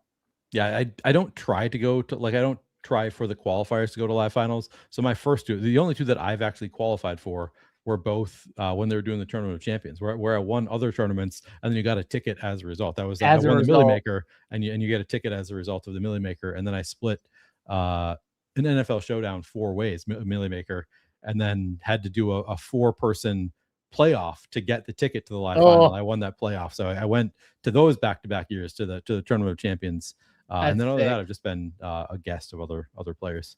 Yeah, the Tournament of Champions thing that's awesome. Fun.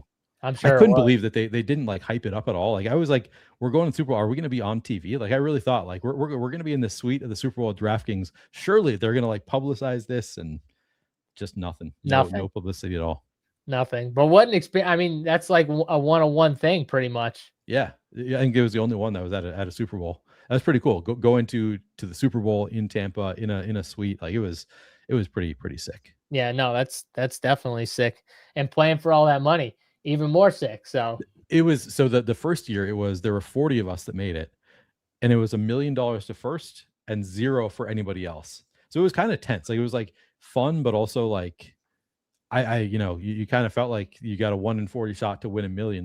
Like you're not going to get this shot again. So it was, and of course I didn't win. So that was not that fun. Travis Petty won. Not even a football guy. Travis Petty wins it. Of course. Yeah. Petty theft. Yep. One of the goats. Petty. Me and Petty up and down. Yeah, right. Yeah. He's going back and forth. He's an okay guy. Yeah. Not my cup of tea is what I'd say about Petty. Yeah. He's not my flavor. But he's good. He's really good. He's real good. He's really I'll still never forget. He got so mad one time I ran like hotter than the sun in NBA, and Petty was in like first through third for like 140 and like 20. He was winning like 160K in the top 3 spots pretty much.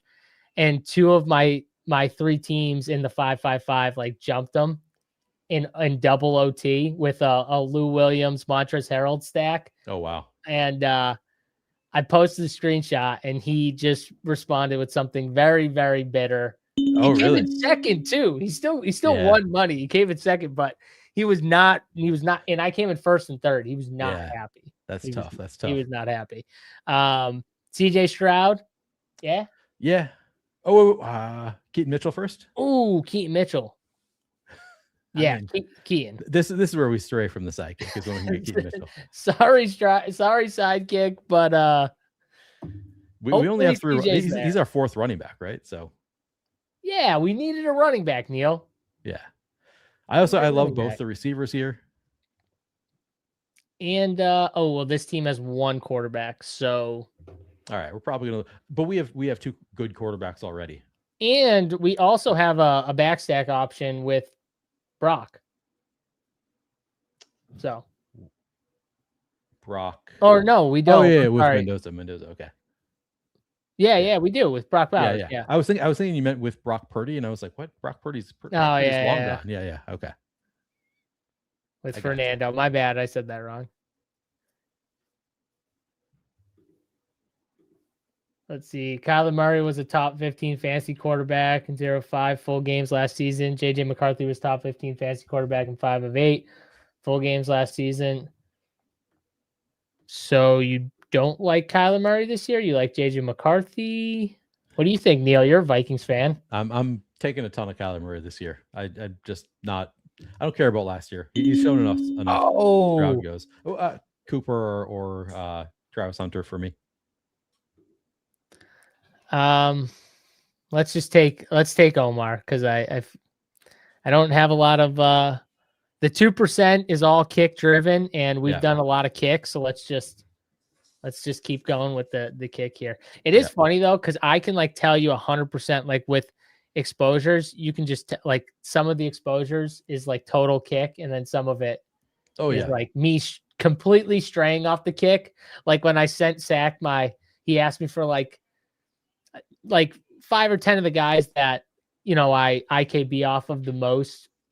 So I said Mitchell and Luther Burden is all you. Like that's not kick at all. I sent them my top 10 exposures, and I was like, there was like 7 guys. There's like, so this guy I could be this guy. This guy was like 7 of the 10. I was like, yeah, sorry, I got my guys. Yeah, I mean, same. Like a lot of my exposures, majority of my exposures are going to be very sidekick driven. But then there's like, I've got a lot of AJ Brown. That was because I was taking him earlier than it would have suggested in the 3rd round, sometimes even late 2nd round. Even like my Jonathan Brooks exposure is like inflated beyond even what the sidekick would give me, because I've been pretty in on him for a while. But like a lot of all my tight ends, it's like Dalton Schultz. I'm not taking Dalton Schultz a ton without the sidekick telling me to over and over. No, I'm not taking. Oh, don't see Sadiq. That's true. Put up there. I don't see Sadiq up there a lot. Yeah, but the kick loves these like I call them like the condom type tight end plays, like the Hunter Henrys, the Dalton Schultz, just like the safe, like the security blanket. You know what I mean? Like you got your fun pick. Now, what's Zach say? Like eat your vegetables. Yep. Yeah. Eat your vegetables now. But who fucking wants to eat their vegetables? No, but that's why he's better than me at this. So I mean, that's why we have the sidekick to remind us to eat our vegetables. You can't just eat pizza for every pick. Oh, Neil, I don't like pizza, so I wouldn't eat pizza anyway. Who doesn't like pizza? What's wrong with you? Are you this guy? Like you don't like the taste of pizza? Like I don't. Like you've conditioned yourself. Like I don't eat pizza. Is that just because you're so like healthy? You're a fitness guy. Like you're like I'm not eating pizza, or is it like you legit don't like the taste? That had part to do with it. But even when I was a kid, like I never cared to eat pizza. Wow. Like I just didn't care to eat it. Like we'd go to like a friend's house. Like I just wouldn't care to eat pizza. I could eat it literally every meal. Like that's how much I like pizza. That's how like most of the people are. Yeah. Everyone loves pizza. I'm just like, I saw Spencer said earlier, Neil craving a grilled cheese and tomato soup. I don't know where that came from, but that's also never wrong. I'm always craving a grilled cheese and tomato soup too. Spencer likes to come out and whoever's on the show, he'll like to just throw out random food takes. Okay. All right. Yeah. He does it with Big T. That's ultimate respect right there from Spencer when he started doing that. He does that with Big T. So you're in top tier class right there. And he's got me pegged. Like grilled cheese and tomato soup, that's one of my favorites. I mean, he hammered you. I'd put you as a grilled cheese and tomato soup type of guy. Yeah.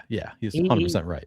He put you down. He nailed it. Unless the only thing that could have went better is if he said pizza too. Oh yeah, pizza is like my main, but that's because pizza is easier. So like pizza, I think I actually like eating grilled cheese and tomato soup better, but pizza is just so easy. All right, we'll get to this question here in a sec. We are up here. Tajay Spears at the top of the kick. I'm fine with that. Dalton Schultz here, or Mendoza. Any of those 3, I'm good with. Do we have oh, you know what? We should probably take Mendoza, right? Yep. Agreed. Let's I take just saw him. the same thing you did, I think. We just lost Shador because we waited. I don't want Yeah. to do that again. So let's Yeah. just take him. And I see Trey Tucker there, so it like would make sense for somebody between Yep. us and our next pick to just take that double. Yep. Tucker. Don't do it to us. Don't do it to us, Dan. I'm looking at Dan right here. You don't need him. See, even Shady. Damn it. So it's hard to go wrong with cheesy carbs in any combination. Doesn't You know matter what how it big is? your brain is. You're still going I'm to just just not a enjoy the big good food. cheese guy. That's what it is. Oh, you don't like cheese? Okay. Yeah. Like I'm not a big cheese guy. So which obviously why I don't want pizza. But I think I'm a big melted cheese guy. Like I don't love, like I like but don't love hard cheeses. I'm on the record many times not a big charcuterie board guy, which surprises people. But I just don't love hard cold cheese. I like melted cheese. Okay. My brother was that way. My little brother was like Really? that. Where like everything had to be melted cheese on top. Yeah. Like honestly though, I went like 5 years, Neil, with no dairy. Like none. Wow. Like 0 dairy. And it was the best I ever felt in my life. I could imagine that. Literally the best I ever felt. It was hard as hell because I love ice cream. It's like my vice. Yeah. Is my vice is like ice cream here. Gunnar Helm, Debo. Fine with either of those two. Neil's leaving it to me right now. Damn it. Just do it. Follow your heart. I followed it. Debo. Oh, Debo went. Or Debo in. Oh, was that your heart? I thought you did wrong. Okay, good. Yeah, happy to get yeah. Top of the kick. You know what it is too with I like Gunnar Helm, but there's just so many tight ends late. There's just so many guys. Like I'm okay with that, losing out on Gunnar. And it's one of those things where it's like I'm like in my mind, the tier of like Gunnar to like Terrence Ferguson and all these guys, like it's the same thing. And like clearly that's wrong because like there's a reason the sidekick is telling you, hey, get one of these guys now. Like clearly like they've done the math, they've like projected all out, and it's like, yeah, you're actually losing enough fantasy points. You should be taking these guys now. But like in my mind, I can't separate the Gunnar Helms from Terrence Ferguson and Eli Stowers and all these. I mean, I can because those guys are like the exciting guys with a wider range of outcomes. But like, there's just so many that are, I don't know, that are more exciting later on, and it's hard to take Gunnar Helm. And Gunnar Helm isn't even the best example because he's like sort of exciting as like what could he be if he's a full-time I'm kind of excited for Gunnar Helm. Yeah, but it's scary though because he's still a Titan. And they got Carnell Tate, and they got Wan'Dale Robinson, and they got Calvin Ridley, and there's just a lot of mouths to feed, Neil. So it's like I want to be really excited, but I'm also trying to like temper my expectations. But I have noticed the kick is very excited about Titans. Yeah, I mean the Carnell Tate, Calvin Ridley, Wan'Dale Robinson, Tony Pollard, Spears. I mean, honestly. Who's a Titans guy that the kick is kind of out on? Cam Ward is the funny Wan'Dale Robinson a little bit. Like I don't see Wan'Dale as much. I'd see some Wan'Dale. I would just say Cam Ward is like the one. It's like they'll take everybody else from the passing game except for Cam Ward, which I kind of like, honestly, even though it doesn't make sense because we're like, we're buying the Titans, but it's like, Cam Ward's another guy. Like I just don't feel like I need, like if I have him, it's fine. It's like the same thing as the other quarterback, Jordan Love. Like, I'm okay if I don't have Jordan Love, even if I have a bunch of Packers. Like, I'm just they're not running a lot, so right, exactly. They're not. Honestly, when Jordan Love runs, he gets hurt. Like, please don't run. Like, get out of bounds, slide, like do something. Please get hurt. But especially now, no Malik Willis. Spencer says JSU a cookies and cream kind of guy. I'm a big time cookies. So, but that reminded me, I'm disappointed to hear that you're not on board with cookies and cream. I saw Cody Main posted about Drizzlicious, the like little like mini, what are they called? Mini. Do I have any right here? No, I don't have any right here. I forget what they're waffle cakes. That's not right. Anyway, it's this. You can find them anywhere. Target, just like little treats. And I bought some cookies and cream, or no, they didn't have cookies and cream. I bought s'mores and birthday cake of this Ooh, drizzleicious birthday treat. cake. That It's sounds incredible. good. It's so good. Yeah, it's like That sounds good. he was right. It's like I could finish one of these bags in 5 minutes if I wasn't careful. Yeah, that's the stuff where you could just eat it forever and like not stop. Yeah. Like empty because you just like it just smooth. It goes down easy. And you're Yeah. just like like those. That's the dangerous stuff right there. Yeah. Those are the dangerous Rice snacks. cakes. Tube Sock says mini rice cakes. That's exactly what it is. Yeah, he says it's diet food. It is like it's like relatively. It's got chia seeds. I think I forget exactly, but it's like chia sort of seeds. like healthier for a treat. So it's like should be if you just eat a serving, it's like relatively healthy, but it's like impossible to just eat one serving. And like it seems like 27 of these is one serving. That's how they get you. Like Yeah. it's healthy. Come on. Yeah. And then you're like, you go through a box and you're like, shit, I just went through this whole box and spent like a day and a half. Yeah. And I mean, one bag of it is 480 calories, which is like not the end of the world if you just eat four, but that's like a big treat. That's not like not a healthy, not a diet thing. It's not like obviously you go get a dessert out and you're going to eat more than that, but oh yeah, big time. Yeah. True. True. I eat the same ice cream every single time. Mint chocolate chip. Ooh, okay. That's my okay. Jonah Coleman faller here. Yep. I agree with this take, but that's such a nice fall though. That's a 22 pick fall. Yeah, I'd say we just all right. Let's do it. Another guy I have like none of. So wait, I actually have none of him. Yeah, I have literally none of him. So that'll be my first share of Jonah Coleman.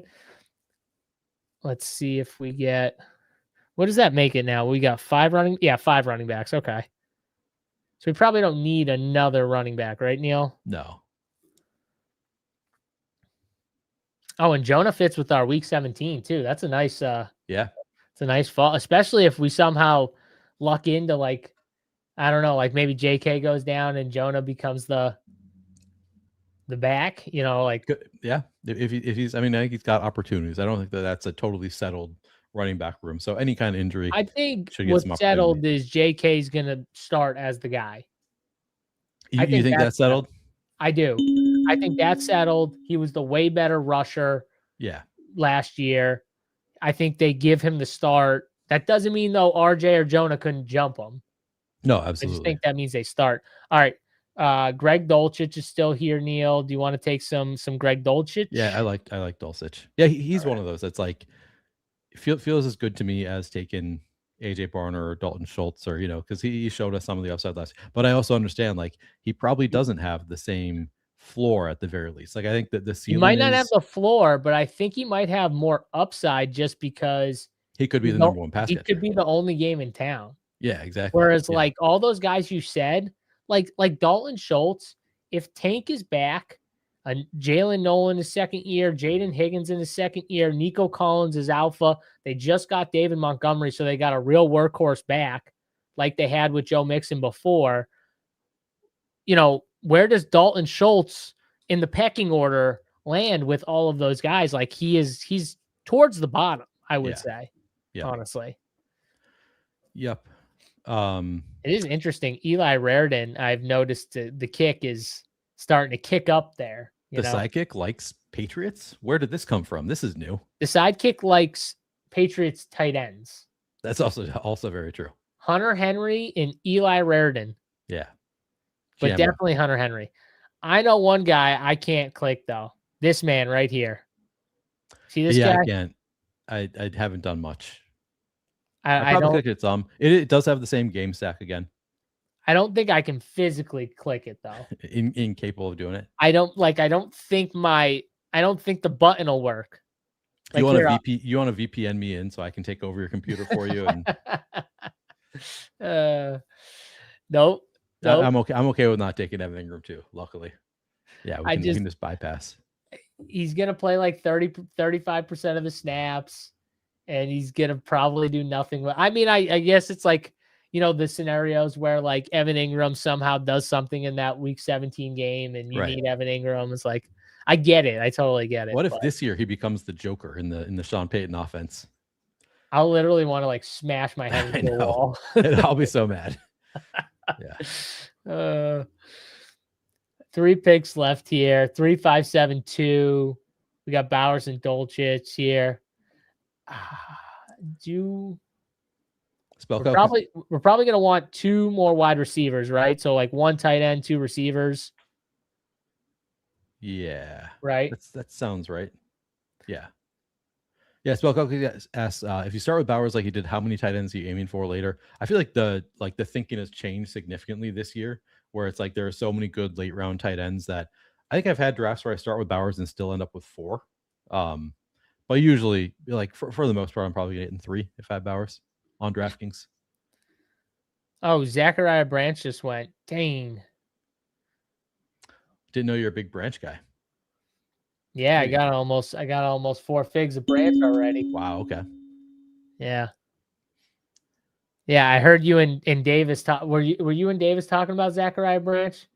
Was it you guys talking about him? I He can't might have remember. been. I might have been zoning out when he was He was talking about talking him Zachariah up. Branch. Oh, Terrence Ferguson's still here too. Should Yeah, we go kick here first? Let's go kick and then we can. Okay. Although Raritan is one that nobody else has taken, so I guess we could have gone Ferguson Unless they're a first. kick. Yeah, true. Yeah. User. Yeah. Grant says 20% of your roster on tight ends just sounds wrong. I mean, it's one of those things that like it's not intuitive, I think, to me or to most people, but like it's what the math is saying. Like they're just saying like these guys project better than like the like look at like Jack Besh. Like, would you rather have Jack Besh? Who's more likely to score more points? Jack Besh or Michael Mayer would be the tight end being suggested late. And like looking at the late round options, like, yeah, I actually think it probably it obviously does make sense. According to the math, like I trust that they've done really good projections. I trust that it's working correctly, and the Sidekick is telling us often to take 4 tight ends. So yeah, it's not intuitive to me either. Like I never did it prior to using a tool that simulates out the season for us, but I think this is better than I am at drafting best ball teams. Exactly. Like who's gonna have a better end of the year? You know what I mean? Like who's gonna like these tight ends probably have a better chance of outscoring some of these receivers down here, some of these running backs down here. That's kind of more the point. Yeah. So you get down here and it's like, and again, it's DraftKings, like 20 picks. You want to go Surratt?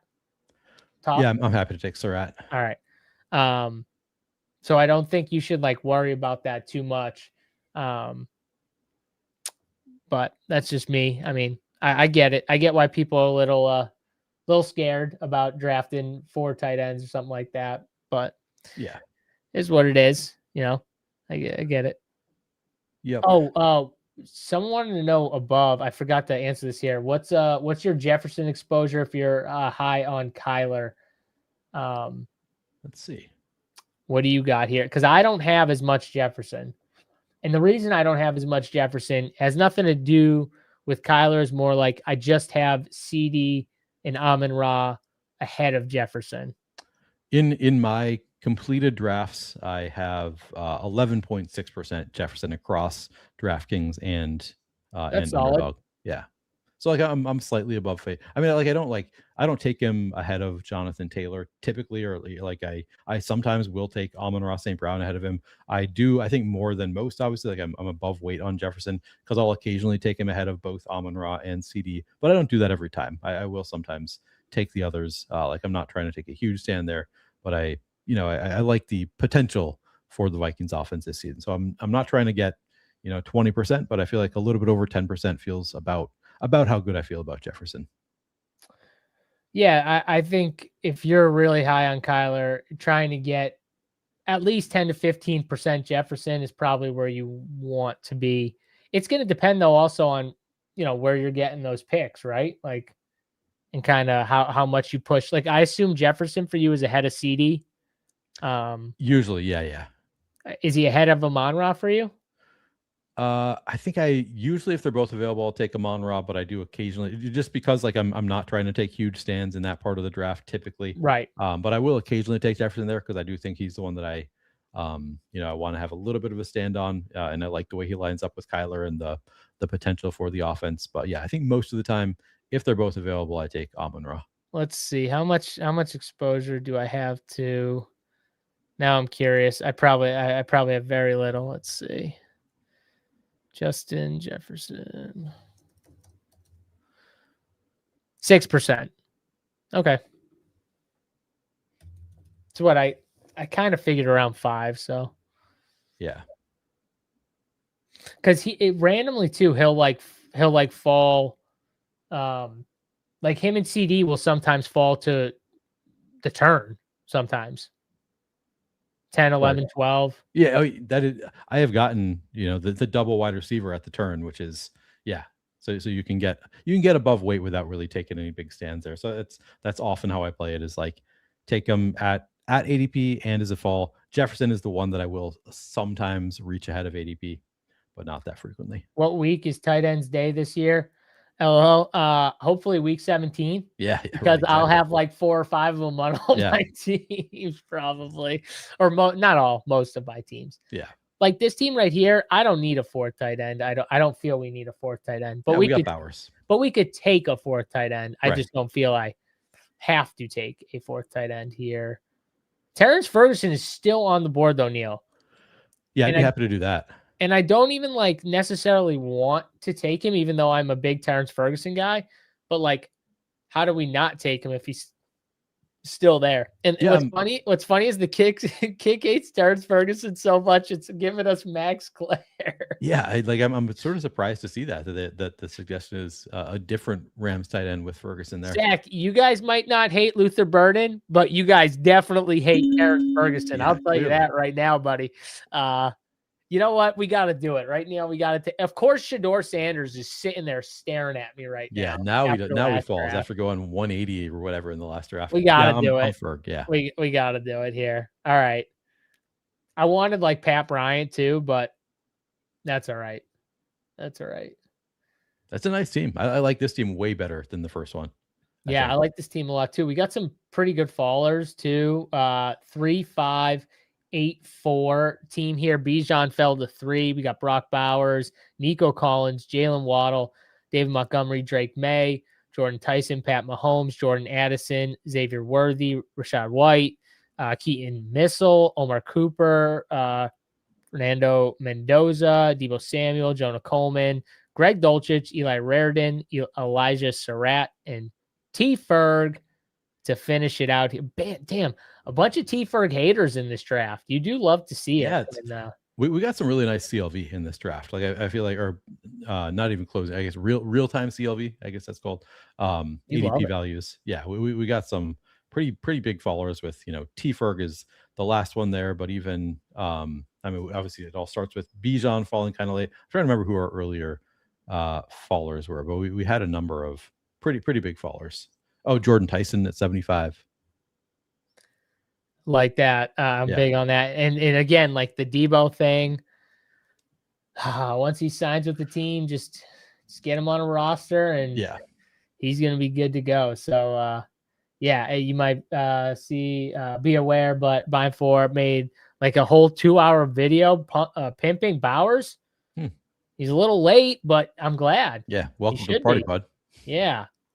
No, we like Bine4. He's a good dude. I'm hopefully actually supposed to get a show going with him on Mondays here.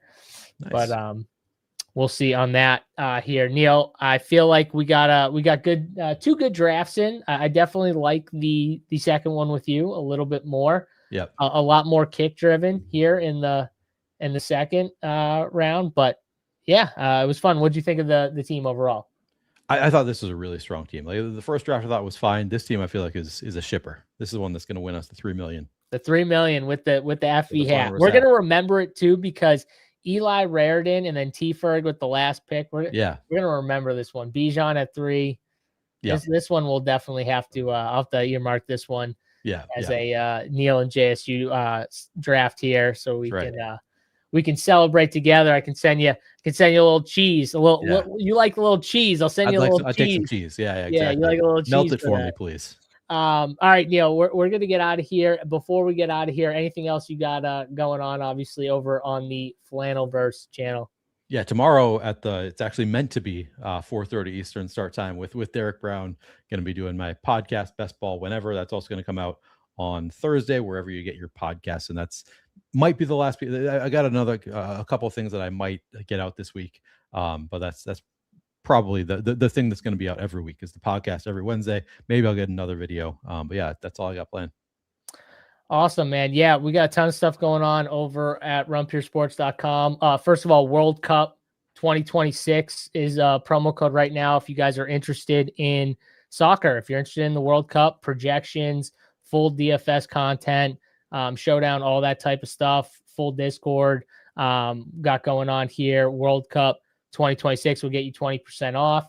If you want to check it out, check out the hub that we got going on, brand new tool. It's pretty awesome. Rubio Dime set it up. He'll be heading up the projections for the entire World Cup. Starts on Thursday, so get in, check that out. I'll be on tomorrow at 8 p.m. with Sacrilegious from Legendary Upside, our normal show at 8 p.m. And then we'll have a few other shows throughout the week. Actually did a Sunday live stream. I think I might keep doing it too. We drafted a 555 on Sunday. So I might try and make that a mainstay, Neil, and just maybe I'll do my high stakes drafts on Sunday. That's fun. Yeah. Yeah. So yeah, it was a fun time. So might try and keep that going. People like the high stakes stuff. People the high stakes. Put it in the title. People will watch playing $500 fantasy draft. Yeah. Yeah. So if anyone wants to get in, water's warm. You know what I mean? Come hop in and take my money. You know what I mean? Take my 4 tight end money, Neil. We're fish. All right. 4 tight ends. That's what we're drafting. So come take the cheese from us. But that's going to do it here. Make sure you guys hit the like button, whether you're watching on the Run Pure Sports side or the Flaniverse side. We appreciate all the likes, the subscribes, the comment on the video. If you like something, if you want us to talk more about something else, hit us with a comment. Let us know what you like, what you don't like, and we'll try and do better. You know what I mean? We can only do that's right. Best we can, but we'll try and do better here. All right, that's going to do it though. For Neil, I am JSU. Good luck in your best ball drafting over on DraftKings, and we'll catch you guys next week. We're out.